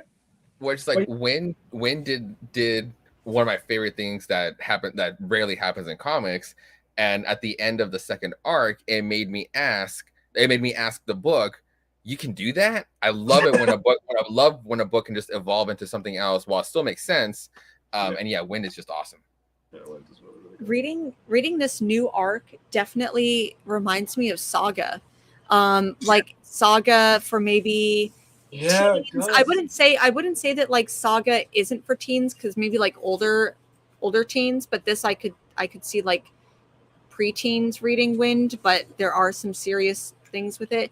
And it also surprises me every time I read it, and I'm like, who wrote this? And I see that it's James Tinney, and I'm like, how the fuck are they writing this and then Nice House on the Lake, and then they're also writing House of Department of Slaughter Truth. and then Wind. Department of I know. Truth. Department of Truth. Yeah. Yeah, I don't know, but I love it. I didn't like. Is it okay? Now, I've heard it pronounced so many ways. What is the proper pronunciation of that name? Oh, which one? James Tinian? Tynan. Tynan. It looks I like guess because it's supposed to be like Tiny Onion, because that's his thing, is that he did like Tiny Onion. So I guess it's that. I'm probably pronouncing it wrong. So I'm going to make a concerted effort. I wasn't really a big fan of his stuff at first, but now I find myself liking a lot more, and that's why I didn't read Wind at first. Oh. But then a few people told me how really good it was. It was really good. Yeah. And then since you all want to talk about it, and I want to talk about it, Briar. Is it? It was tight. Briar. Yeah, that's also my newest, one of the ones I like. Yeah, I definitely enjoyed the issue. Dark reimaginings of fairy tales are pretty much a constant jam. Yeah, the book, not the book, the comic that I wrote was a retelling of Yes. The Prince and the Pea. It's so good. It's so good. But yeah, I love that stuff too. Of course. What I love about it is the world that it's in, because it's not in the world that I thought it would be in. Like there's a lot more happening, and it seems like a lot more characters are gonna evolve into the story that are more I don't know the right word. Lord of the Rings with like trolls and elves and shit, and it's like Yeah. Okay, that was a great moment though. Like when that other person comes in to revive Briar was a great sequence, coming from like a skeletal face to just like reanimated. That was awesome. Those cannibals too. Those cannibals are awesome. Mm-hmm. Yeah. I agree. Especially like if you are going to do some type of like dark reimagining of fantasy, it's really easy, and it almost feels like cheap writing to make it seem like white, Euro ethnic type thing, and like, I don't know, do the Tolkien thing, which is like that's almost why it's fantasy. But the character design and the world building that they're doing with, and maybe like the rules of the world feel so different. And I think that's why I really like it too. It's almost, it goes back to that, like, if you're a vampire, why wouldn't you just constantly have gay orgies, right? Where it's like, if you have a fantasy world, you can have differently designed creatures other than just like black orcs and white elves. Yeah. Yeah. I'm a fan of how many times you've said vampire orgy on this episode. There's This a is little the- ticker. There's a ticker running, and someone's out there taking shots. You should call Just drinking it. Vampire orgies. Oh. It's the safe space to do it, to say it. Yeah. But yeah, I read a lot of like fiction, like prose fiction of the similar sort too. Like Catherine Valente is pretty good. Kind of like dark fantasy. She did one called Deathless. It's like a Koshi the Deathless, like a story about Koshi the Deathless. Holly Black does some kind of stuff that's kind of like that too. Holly Black's done Lucifer. She did Lucifer a few years ago. I will say the 3 comics that I picked, I'm realizing how I didn't realize I liked that genre of books until I like checked out. It's like those are all very fun, light, and gay. I was like, oh, okay, cool. Didn't know. Were there any? I know that one of the books that you mentioned earlier was Kava, or Kaya, sorry. And this one's done by Wes Craig, who illustrated that Rick Remender book, the only Rick Remender book that I have fond memories of. Your favorite writer? Well, anyways, they wrote this one, and they drew it as well, right? Mm-hmm. Yeah. Why did you like this book? I liked it as well, but mostly because of the name Wes Craig. Like I really, again, like I was a really fan of the guy Rick Remender, but Deadly Class, I just really love the visuals, the art style of the book for the story. So when we got word during the Image anthologies, the ones that are still going on, the first 4 issues had like a prequel to set up the book. So if you want a little bit more of it, buy those first Image issues. And I really like those introductions, and I was interested in these characters, and now getting a piece of the bigger picture of where we can go from this. It was a very interesting story. It was tragic as hell. I like the dynamic, the little there's a piece by Wes Craig in the end where he talks about how like a lot of movies where like it's like the tough older sister has like the wimpy younger brother, and that's kind of what we got here, but they're destined to be great and everything, but it's like we're here to talk about like the sister, the one to get them to the final goal. But then the designs, like the alligator people are pretty cool. Like the friends are awesome. I really like where we can go. There's so much potential to this book, and it's just like being done by Wes alone. So I like it. I like it a lot. Well, now that they're not held back by Rick Remender, I would say. Well, he wrote one called Gravediggers Union that I thought was pretty cool. Okay. That was really that one was that was one that I like picked up just based on like kind of the art was, I think his name was Toby Cypress. Nice. But had a cool style that was kind of reminiscent of Wes Craig too, which is I thought cool. But yeah, that one ended up being one that I didn't expect to like as much as I. No. I ended up seeking out one of the Superman Red and Blue anthology issues because Wes had a standalone story in it by himself, and it was really fucking good too. It was one of the best ones. Yeah, he's a pretty good writer. He's a good writer and a fantastic artist. Like I love his style. Yeah, that Kaya looks really cool. Like, yeah, definitely recommend it. And if you want more of it, find those first 4 Image anthology issues that are currently going out, because you'll get the prequel to it. Oh, okay. See, I hate when they do that. I know. Believe me, I fucking know, dude. And they're like $10 a piece too, right? Like they're pretty thick. I did Image Plus when they first did those, and then I did the fucking Skybound X, a couple of them, and I was like, motherfuck. Buddy, I'm sorry. Yeah, me too. Well, and even then too, and I'm so done with it too, because it had like the fucking Rick Grimes 2000 story, which I hate it, because I hate it where I can finally put Walking Dead to fucking rest, because it was like to me it was a silly sequel, right? But to me, he was gonna just like treat Walking Dead like a silly sequel anyway.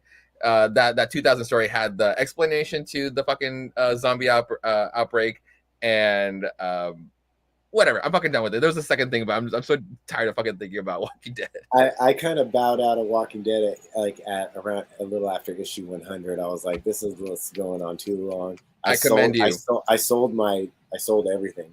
I commend you. Oh my god, I fucking love it. I commend you even more. I'm still holding out on them. That ending was. I still terrible. have like the That ending first was two dog omnibus shit. that I found at like a used bookstore for like $10 each, and I was like, okay, see that I can have around. I But hated the ending. I sold all my single issues, and like I had a few like con specials autographed, and I sold that shit. I need to get my fucking book back. You're right. You're so right. It kind of like after issue 100, I was just kind of like, it kind of just started going all over. I was just like, yeah, this is off the rails, man. I should just let this shit in. And that's like a prime example of like, I will sincerely stay away from a lot of shit if it says new ongoing series. I'm like, I don't need a fucking series that's gonna go for another 10 years. I got like a bunch of those already. Like I need those. I feel like ongoing series is different now, though. If a series starts nowadays, an ongoing series is like at maybe least 30. 30 the most issues. Yeah. I think nowadays, an ongoing series. Yeah, I'd say 30 to 50.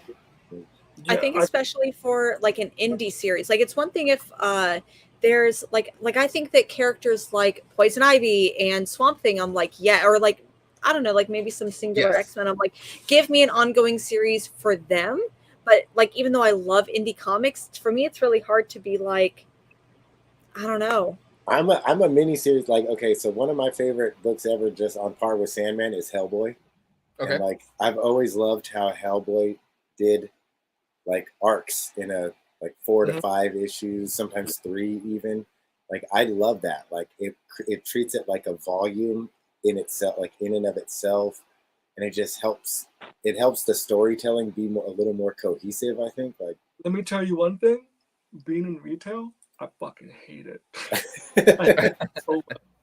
I bet. Yeah, I've heard. I've heard it can cause some finding stories and books. It's like, I don't know, it's in this collection, it's in that collection, it's by. So I'm just like, I don't fucking just buy all of them all at once. I don't know what to tell you. I can't help you with that. I think Meltzer would agree with you for Hellboy. Like, I think you would be the one to be like, yeah, just buy everything Hellboy. I do. I actually am like the only person I know. I have like every single Hellboy, every issue of Hellboy related spin-off, tie-in. But you can't be at every store at all times. That's like my shit. But like nobody else reads it too. Like at my local comic shop, it's me and this one dude. For the last like 15 years. Like I'll be 40 years old next year. Like I've been reading Hellboy since like 1997 or some shit, and like it's just been me and this dude for the last like 20 years reading Hellboy. Just me and him, and every week we'll see each other like, oh, did you get that? Yep, tight. I'm like, that's all. We don't even talk about it because like we're like, nobody wants to hear this shit. What was it like for you? I remember I wasn't like picking it up single issue because I've never like collected Hellboy single like monthly, but I do recall when Hellboy, spoiler alert, died. Like that was a big, to me, like that was a big thing. Like Hellboy, what was it like for you and that dude? Like, did you hear? We were fucking psyched, and also we were fucking psyched. We were psyched, and there's a homie of mine too. He does a lot of cons. He was even in Portland. His name's Matt Harding. He's an illustrator. I met him at a con in Stockton, and we nerded out because he's a big ass Hellboy fan, and he ended up giving me this original Hellboy piece of his that was really cool. Because we would like to, every time I'd see him at a con, and I happened to see him in Portland one year. Like he was like, "What the fuck are you doing here?" So we like talked about it, and he gave me this original piece, and like so that like we talked about him dying too because it was something we knew was gonna happen. Like you knew it was gonna happen. We knew Hellboy had to go to hell. Like we knew it was going down. Of all characters, that makes the most sense to be so stoked to die because of where he would go. That's awesome. And the implications of it, like the best thing about the Hellboy universe is the implications are huge. Cities are destroyed. Cities are completely wiped off the map. Whole continents are fucked up. Like the human race is fucked. Like, and that's what makes it so cool. Hellboy's good. I will say, I'm not reading any Hellboy stuff now, but like when like in the early days of Hellboy, I was obsessed with the writing. The writing was so that's good. Cool. Yeah. So I keep describing it as like it was very poetic.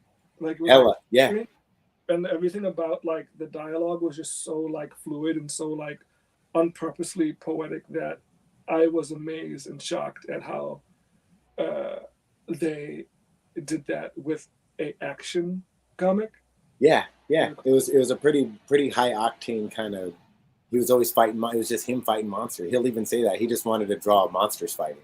One of No, my Tori, favorite. can you write me a list of like where to start, where to read, how to read Hellboy? Because I would say now just I'm start hella with invested. start with the main, start with Seed of Just go buy Destruction. everything. Yeah, Seed of Destruction will start off like the beginning of his main story, but then it does spin off into hella stuff that, like the Sandman, I will tell people like read all of that shit. Like, Like the two classics I haven't tackled, I've wanted to, but I wouldn't know where to start. Or like they're not disposable to me. Is Hellboy, and Judge Dredd. I've been so curious to actually read that shit. It's also, you could pick up Hellboy like Weird Tales. The Weird Tales have cool short stories in them. Like, I think his shit is like how Nick was saying, poetic. Like the Hellboy stuff works in short form because it's like it is kind of poetic and prosaic. Yeah. That's cool. So it works like that, and I think like I really think it's like it's so cool that there's so many spin-offs that don't include Hellboy at all that hold their own so well, like with characters like Lobster Johnson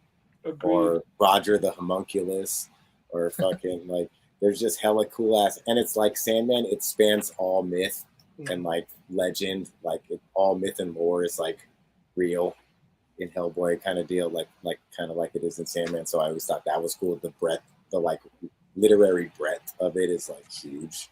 But it's also just him punching monsters and him just being like, God damn it, like having to punch monsters all the time. He's like always pissed. He's like always getting hurt. He's just like, damn it. Josue, you're one of the only people who I know who have like you went back recently and you read all of Berserk. So I feel like if you can go and like read all of Berserk and just like commit to it, I feel like you are also like, I want to like see your Twitter updates as you read all of Hellboy. I can do that. I'll try to do it with you. That'd be awesome. I will reread I'll reread everything. Yeah, I would definitely do that because I literally don't get to talk about it with hardly anybody for my whole life. It's just not one other dude, not one other dude. Invite him. For like my whole life, for real, like as long as I've been reading comics, almost like I've been hella into Sandman. It's like nobody else. I would join you guys on this, but I know for a fact I'm too busy to. We can pan it out. We can space it out. I would definitely need to find them physically, unless like there's some sort of like way to get them online. But I'm more of a physical copy. But the Multnomah library system is just fantastic. I could probably find them here. Melcher, you and I think we're texting and like you were talking about Hellboy and I was like, let me just like take a look, and I saw all like 4 omnibus I don't want to say omnibusy, can I say that, were available used at Powell's, and like, or maybe were they used or were they, I don't know, but I think I'm almost positive they're at Powell's. Buy them. They're really good, and his art, like fucking, he's by far one of my favorite like artists. Like there's a cinematic quality to Mike Mignola's stuff that like so few people can capture with the shading and the like the use of darkness as like its own, its own element, like, and how the darkness, like what Miles Davis says about music, like you play what's not there, or like you listen for what's not there. Like Mike Mignola draws, like you look for what's not there. That's what I feel like with Andrea Sorrentino, their early work. Oh, yeah. Sorrentino definitely has that vibe too, where they're trying to use darkness as its own, as like a heavy like tool. their I Vampire series, all of that, yes. Yeah, Fiakov wrote that. Yeah, that was actually pretty good for the New 52. That was like solid shit. Like there was a lot of garbage in the New 52. Yeah, but I Vampire was awesome and cut very short. And I bought all of it. I'm such a fucking silly. I'm telling you, I get hype as fuck. Like when everybody was like, all my friends were like, "Hey, I'm reading comics now." I was like, "What? I'll buy all of it." I just y'all left me. I was excited that I was excited that other people were finally reading comics in like large number. Like I grew up in the Central Valley in California. I didn't have a lot of friends that read comics. So there was like a handful of us. And now, like, hell of my friends we know in comics. Nice. All right. What's next? Marvel, DC. Do you guys want to just like smash them together and just like what was like a favorite Marvel or DC thing that you really liked? Josue, do you want to go first again? What you really like? Has been writing the shit out of Batman, and I was on a break from Batman. I was on a break from Batman because like as I Leave mentioned before. Batman alone. Let Batman have a year off. I did. I gave him like a fucking load of years off because, well, that's not true. Not Scott Snyder, but Tom King made me drop Batman for not marrying them after issue 50. So it's been I had a good chunk of years. I didn't read. We were praising the man earlier, and we didn't talk about him. I skipped on the whole Tynion Batman run. I didn't read any of it. But Chip writing has been very good. Chip writing Daredevil has been very good.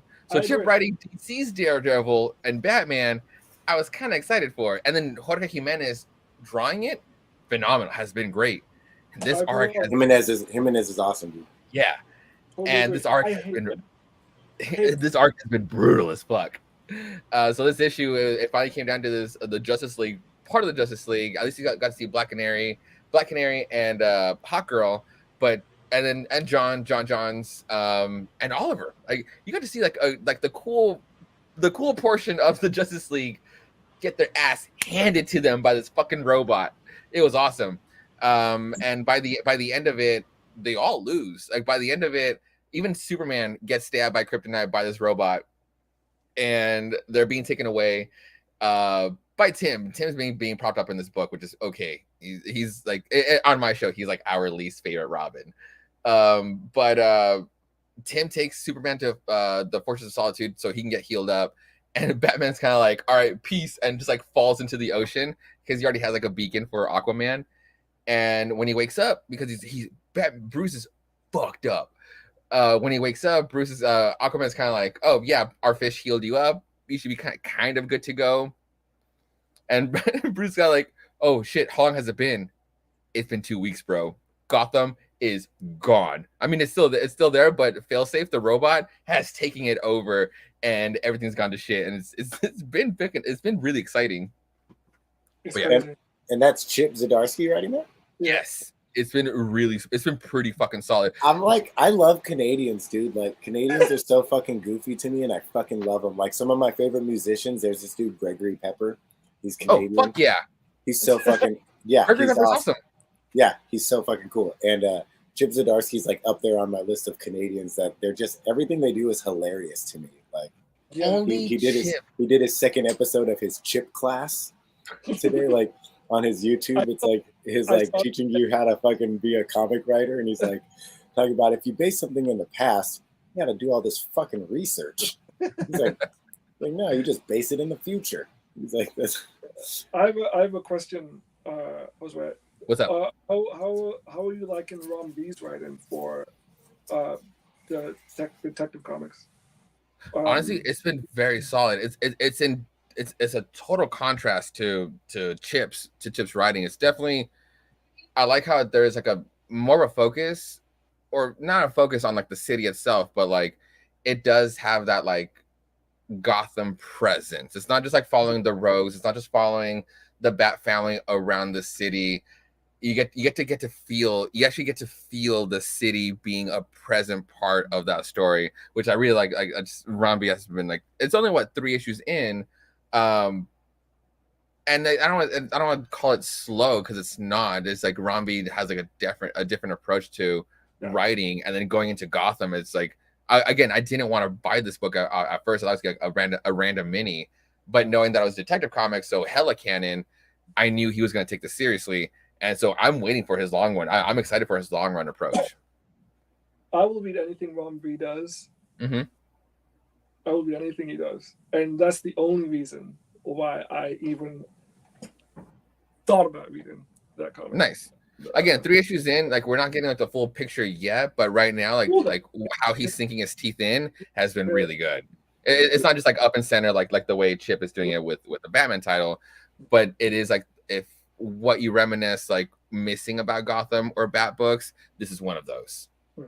And Ron V's writing the Detective Comics. Yes, I liked Ron V's.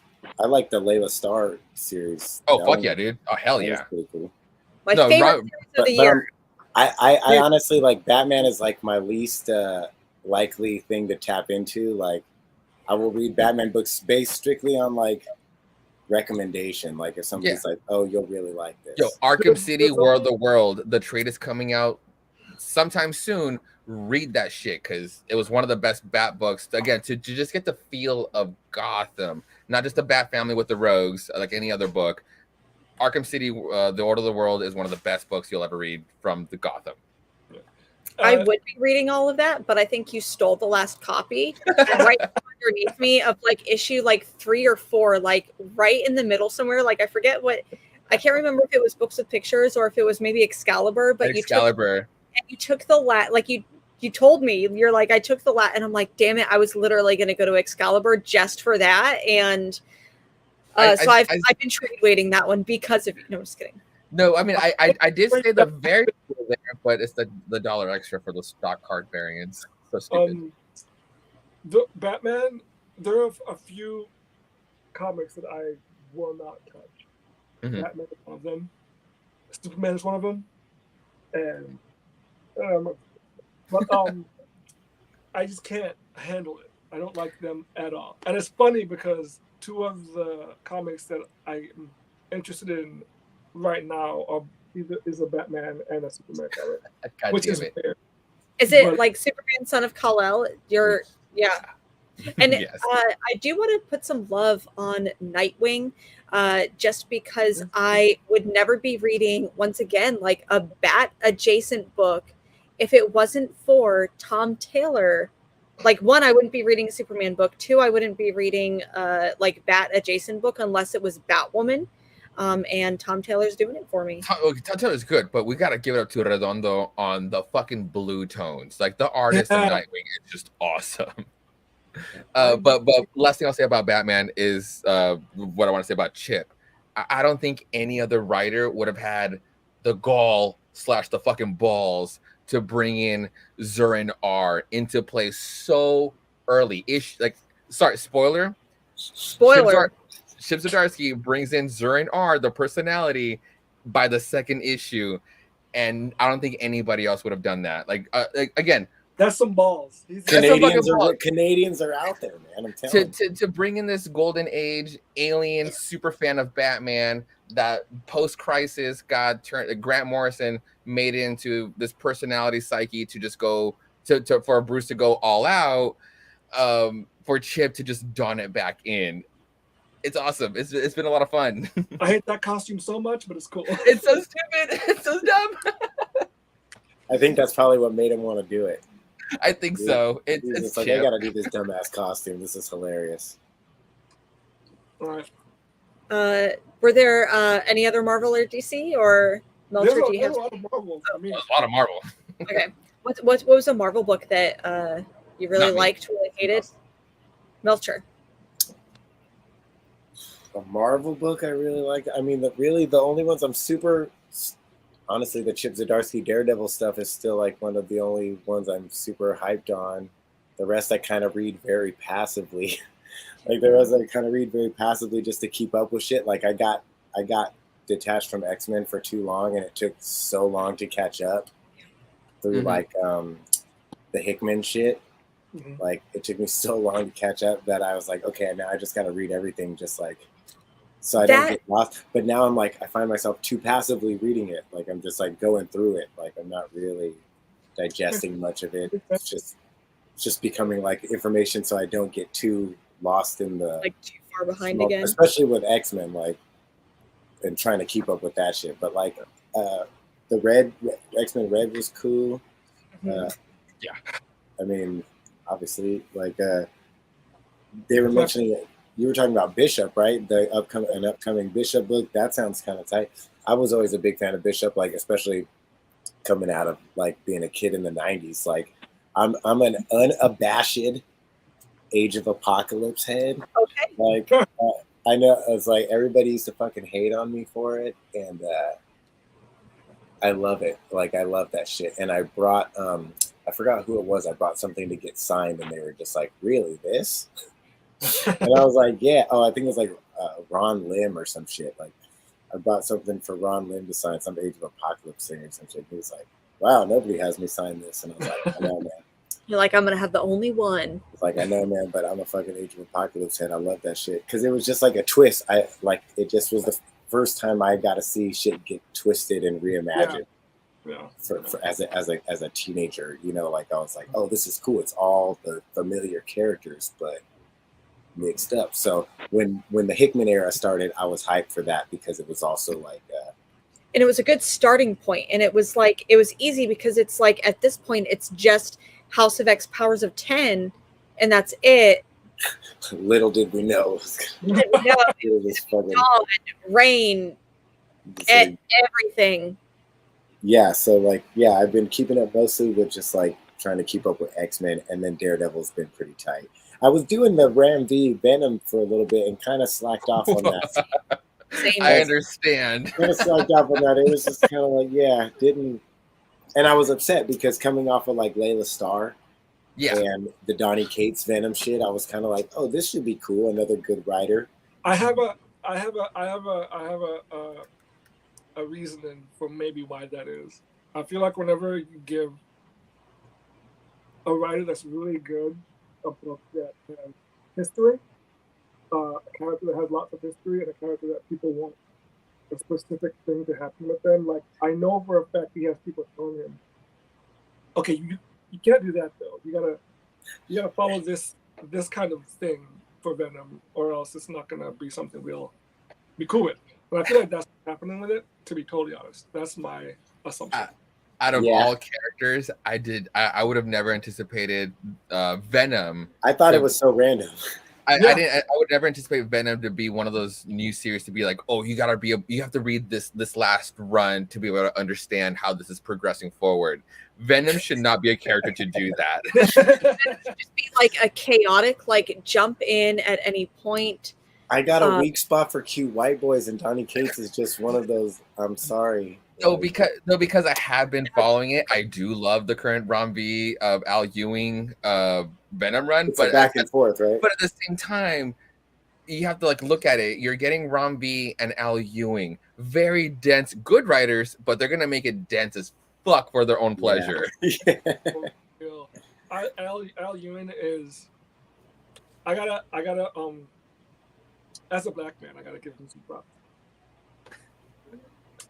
Maybe I'm the only one that feels it. I don't know, but like X-Men Red, I've never seen a white man write a black woman so well. Like, I've never liked Storm as much as I like Storm right now. Storm's getting love right now. I love it. 7 issues into this one specific book, and Storm has been the best that she's ever been. I don't know how he's doing it. I don't know what's happening, but man, he's giving me everything I need. I've always wanted from Storm. And it's like is Storm going over the top? No. Is Storm just like not being herself?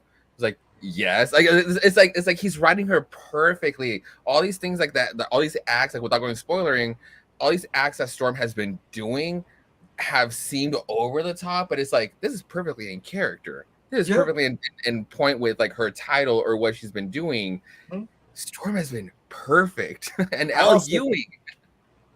I also just think that like the X-Men getting a little more buck is like that tracks for me. Like you can't be a fucking oppressed race with superpowers and just be hella passive all the time. Like, that don't fucking track anymore. That don't track. Yeah. So once Cyclops finally bucked up, like and started like getting a little more militant, I was like, okay, this is what would really happen. Exactly. They would be like, hey, look, we're not going to be aggressive, but don't fuck with us. Like, yeah. It was like, you've had your time. You're done.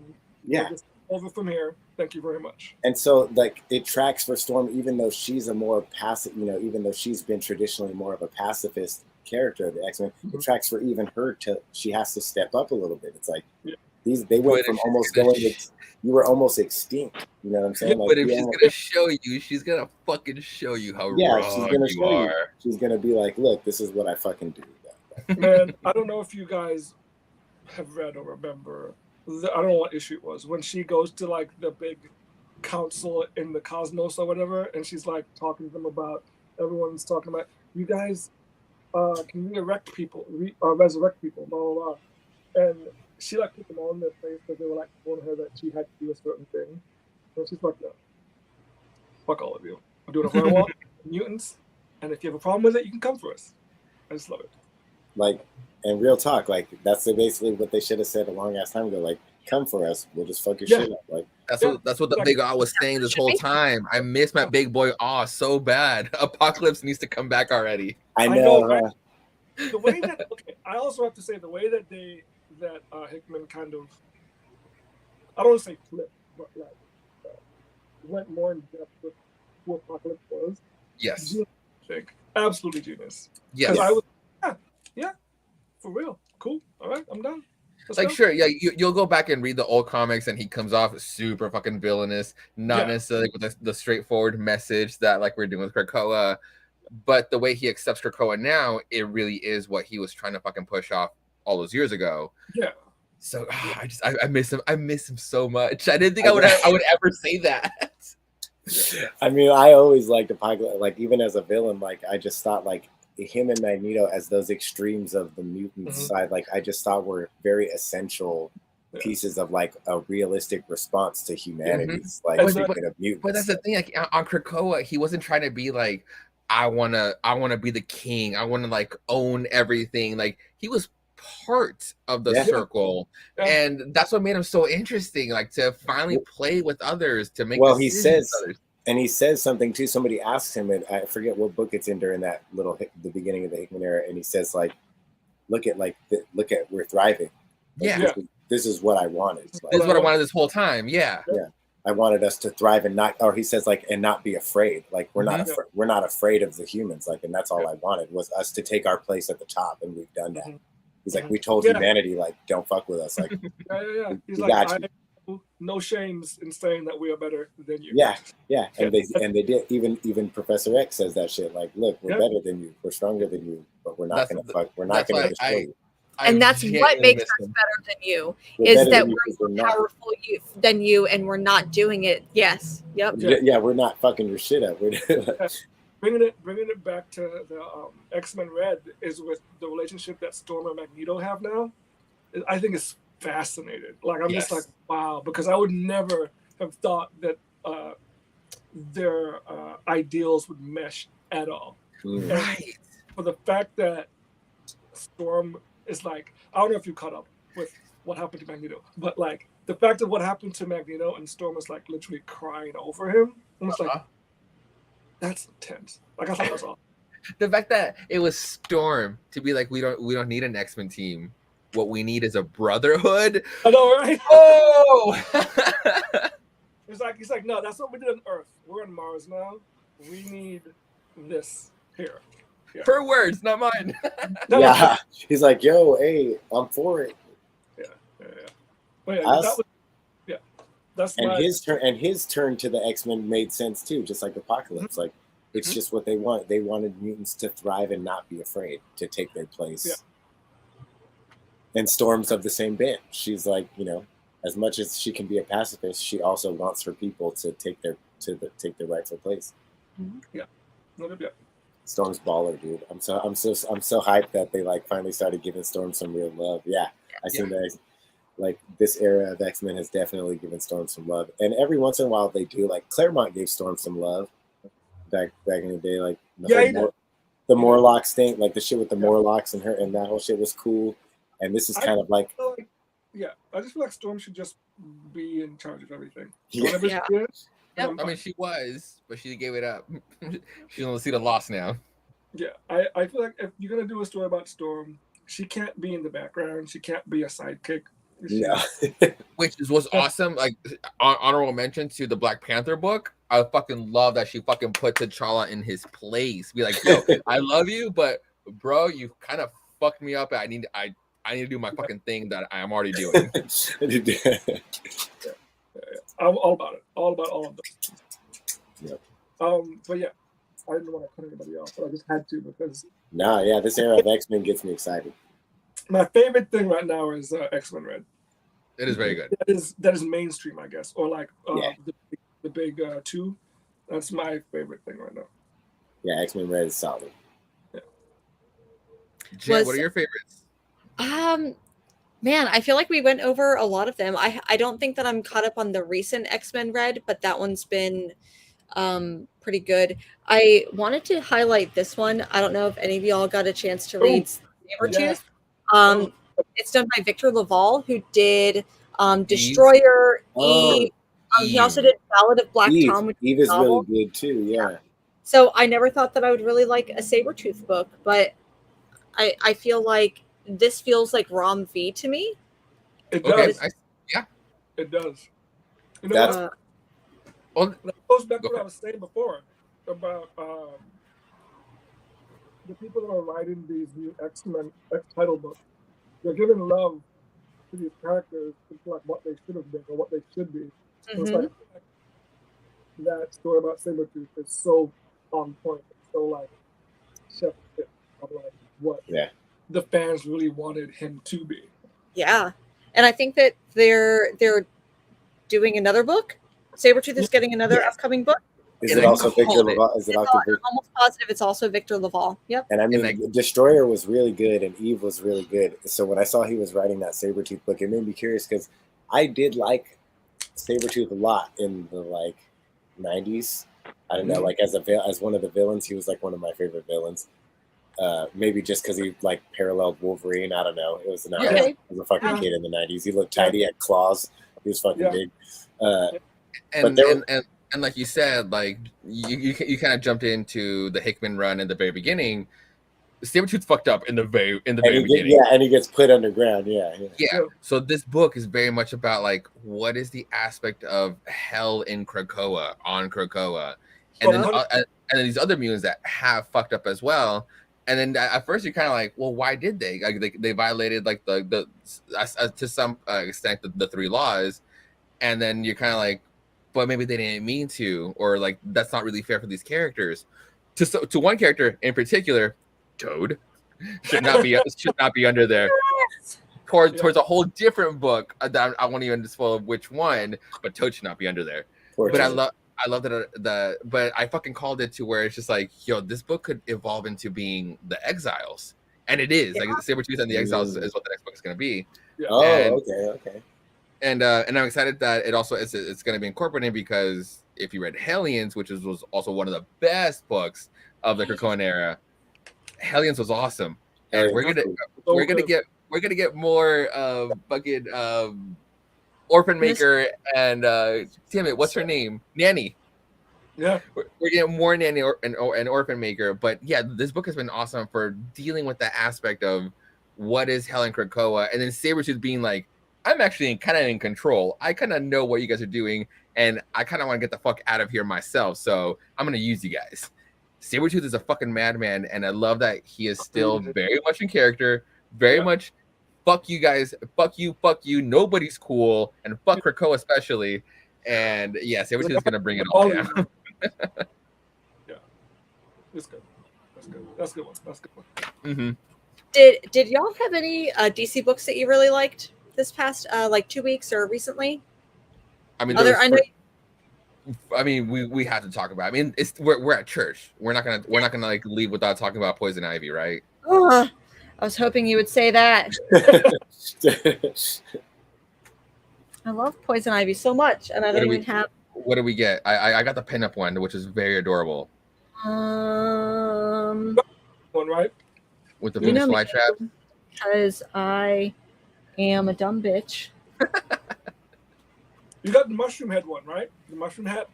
Yes. It's definitely the one dealing with the mushrooms. That one. Oh, so pretty. And I got the same one that you got. Or no, sorry, I got this one. Oh, yeah. I want that one. And then I don't think that I got the. Wait. Yeah, cover A was like the weakest one. Yeah. It happens. But I love this book so much. And with this one, she goes back to Seattle, or she goes back to Washington, is that right? Seattle. Mm-hmm. And so she's finally there, and then she, like, spoiler alert, kind of like she's been going on this murder hobo rampage road trip, and so then she's basically, the spores are taking over. She doesn't really know what's real and what's not. Batman shows up, and we don't. He's not there, but he's there, and man, that cape is too like for it to be real. I'm sorry, he's not there. No, he's not there. It's very much apparent of her imagination, of her hallucination. Yeah, and of course, like her, this entire series, it's like no matter where she is, she kind of always goes back to Harley, which I love. I love her so much. Yeah, and this one is definitely dealing with like, or the Dr. No, Jason Woodard. Woodrue. Thank you. I don't want to say Woodard, but thank you, him, like, on who concocted like the thing to make her into Poison Ivy. And it's like, are they gonna fucking find a clash? But what the little detail that I liked about this book was that how he's when he was poking at her, being like, you're on this mission and you're kind of already failing. Is she like an anti-hero? Is she a villain? Obviously, this book, she's been set out to just like screw over the world with like the lamia disease. But you're like, good for her. Oh, good for her for sure. But what he pointed out was that she was kind of targeting these like towns that wouldn't cause an outbreak. As much as she could cause damage, she was kind of maybe subconsciously picking out these towns where she wasn't gonna like fuck over the whole world, because she kind of still cares at the very least for one person. So I like that detail. It was like she's maybe still playing with the anti-hero. It's like she just had this vendetta out, but she was just like, it's more of an outburst without really wanting to cause real harm. And it's like, I like her as a hero. I like her being an anti-hero. I like her being there for Harley, you know? So it's kind of like, or some of these issues where she's like, where she didn't kill because she kind of bonded with someone else. Those have been some of the best issues as well. So it's kind of like, does this held back because of that? Yes. So does this play off? Does this play off of that? I've been loving this Poison Ivy series, and I'm glad that we're gonna get more out of it. Well, like looking at her more like as her concern being more ecological is kind of cool too. Like, yeah, like a more nuanced element to her like villainry or whatever. It's not that she's just like a villain, you know. She's like how she jokes in the animated series. Like she's like, I'm an ecological terrorist. Yes. Like I'm not a villain. I'm like an ecological terrorist. Like there's a difference. Yeah, that's definitely what she's doing. What that's what I want it to be. Just kill everybody. Alrighty. Any other books that y'all have that because we're right at the 2, or we're a little past the 2-hour mark. The only DC one I've read like kind of like steadily is the Sean Murphy Batman shit. The White Knight. The White Knight stuff. Yeah. That stuff's been pretty cool. Again, because I'm just like, I'm really into like a reimagining of some shit, especially Batman, because like I'm so fucking played on Batman. Like just like at this point in my life, I've read enough Batman stories. Like I don't need another fucking story about this white billionaire who's fucking jokes.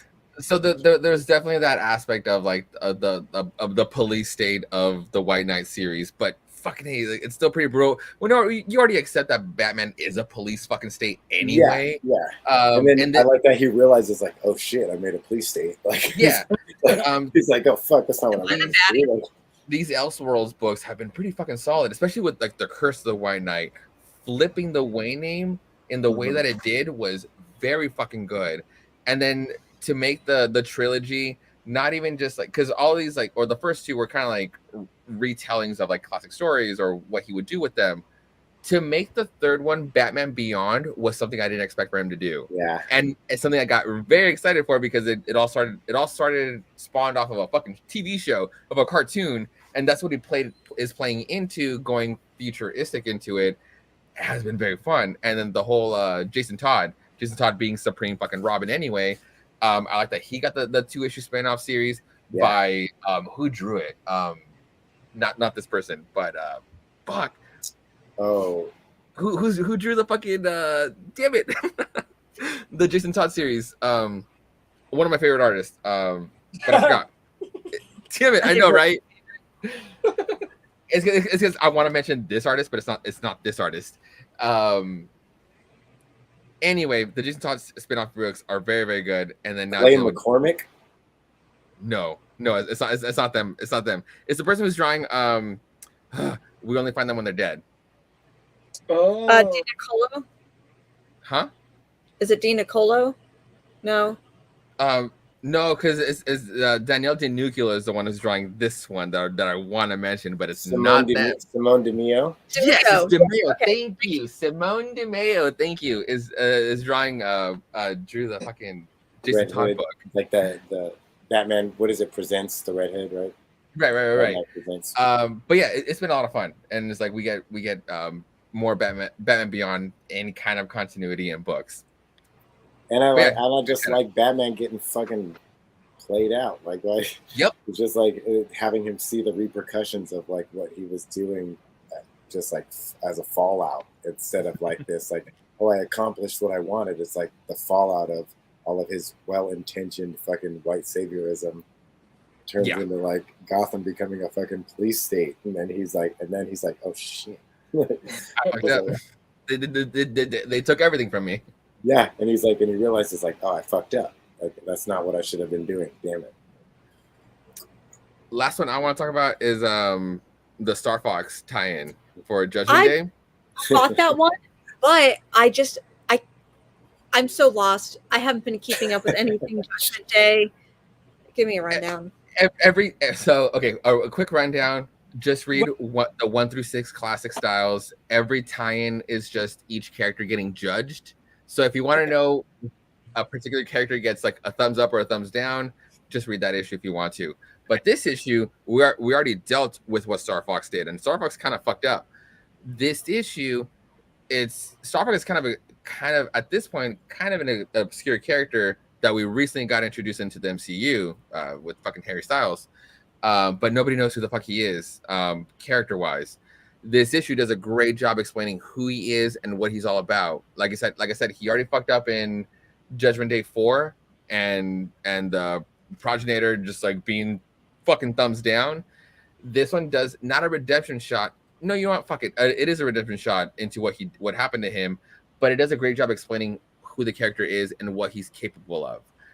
So if you don't know who Star Fox is, and I'm curious on him, this is probably a great jumping on point just for the character alone, not for Judgment Day altogether, but just for I was Star gonna Fox. say, can I still read that one even though I have no clue what's going on in Judgment Day and I'm too afraid to ask?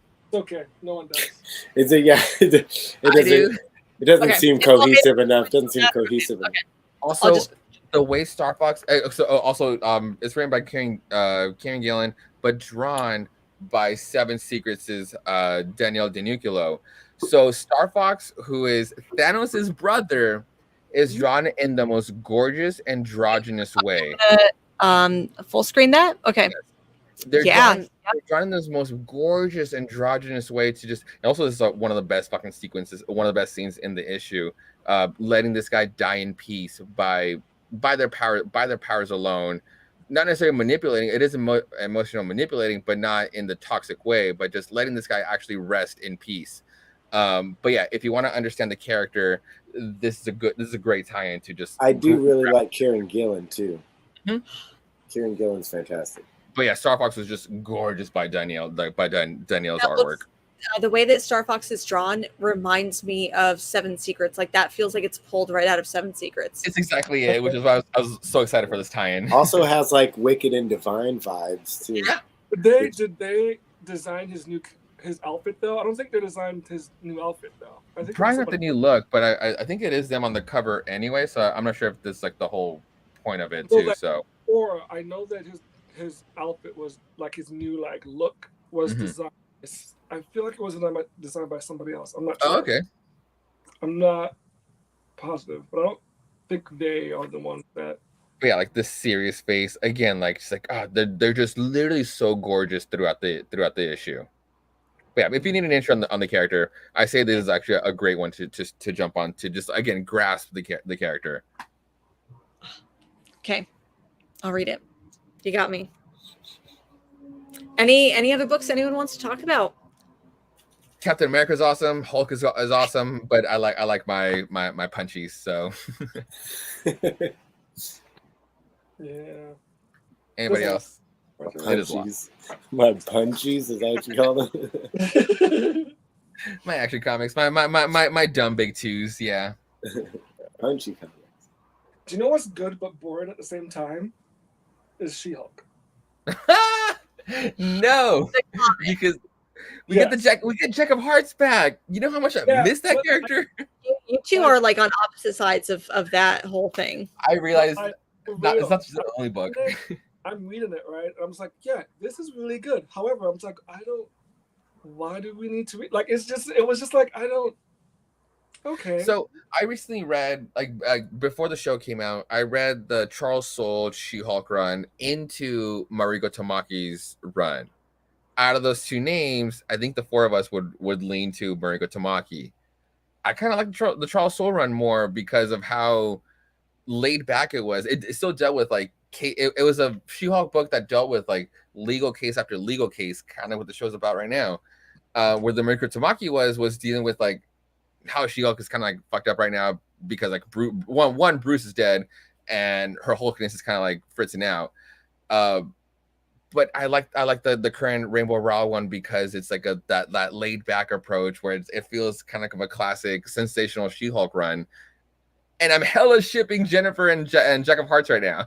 Oh yeah, totally. I want them to be together forever and have a house. I don't know. Yes. But like, I'm at the same time, like I feel like something should have happened Mm-hmm. a few issues ago, and it Okay. just had, like it's just dragging.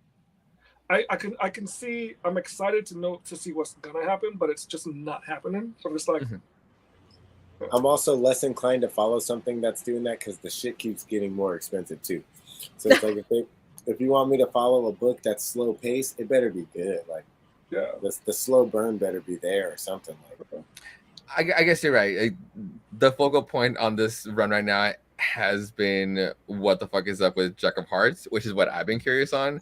yeah. But yeah, I think you are right on like maybe there should have been like some sort of drop on the She-Hulk on the Jennifer side of it all. Like there's already a trade out, and I still don't. What the fuck is going on. You're right. You're right. All right. What okay, so if that's all the books that we have that we want to talk about, I guess we'll go ahead and end. Let's go around and like if you want to like introduce yourself again and like just like where can people find you? What do you have going on? Nick, I'm gonna go ahead and start with you. I'm gonna go ahead and full screen you. Oh God. Full screen. Okay. What am I supposed to do? What's going on? Tell us who you are again and what you've got going on. Where can people find you, like on the internet or in real life? My name's Nicholas, or like my full name, whatever. Nicholas Orr. I work at Books with Pictures, a comic book shop. I am an artist, and you can find me on Instagram for Dell or 2 R's. And you can find the same address on Twitter as well. That's it. That's all I got. Awesome. Well, thank you. Melcher, I'm going to go to you. Okay. So my name is Melchor. You can find me on the internet at Smoker Buddy on Instagram and Twitter, where I try to make jokes. And then I also post a bunch of other, random stuff like comic books or poetry. I do magic tricks. I'm just like a random assortment. I'm like a whole bunch of stuff. So find me there. And I'm always trying to get people to read Hellboy. So if anybody wants to have a Hellboy book club, like we were talking about earlier, drop a comment. And also, thanks for having me. And it's really cool. Always fun to talk to other people that know Jen and Josue. We've been on one together before too, and that was dope. Nick, super dope to meet you all. Super dope meeting you too. Yep. All right. Okay. Yes. Yeah. Jen, Casually Comics, that comic girl Mars. Thank you so much for having us. I love how this episode has turned into like, we should have been talking way more about individual issues, but I love just talking about the topics and the general comics all together. This has been one of my favorite segments of all time. So thank you so much, Jen. You guys can find me at Hostway, Reads Hostway on Twitter. And I do 2 podcasts. We Have Issues, which is very much church like this, where my boy Keith and I talk about most, if not what sounds like all comics from every comic book week.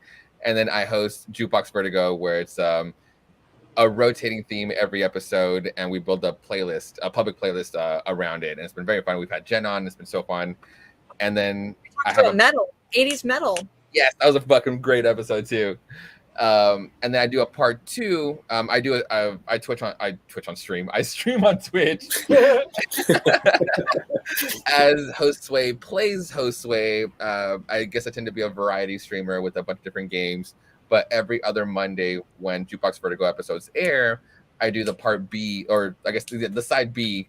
Yeah, more music references. The side B of the episode where we actually get to listen to all the songs that we talked about each episode, and it becomes like a listening party while I go on my Mario Kart cruises. So check out those. Thanks. Awesome. Well, thank you all so much. I really appreciate it, because I know that I messaged both of you and I was like, hey, like Mars can't make it. Do you want to come in and join? And then Melcher, you saw that I posted. I'm like, yo, like if you're not busy, like please join. So like seriously, thank you all for so much for being here. Anyone who's watching, I really hope you find these fine folks. And like I said earlier at the very beginning, if you don't need to find me on the internet, I'm already here enough. But if you you know, one of the things I want to talk about is that Florida got hit by a huge hurricane. It's where I used to live. A lot of people that I like love still live there. And my tattoo artist, her shop got destroyed.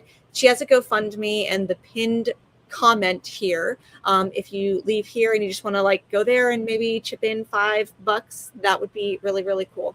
Because she's a really great person. So thank you all so much for being here. Thank you so much for talking comics with me. And we'll see y'all next time.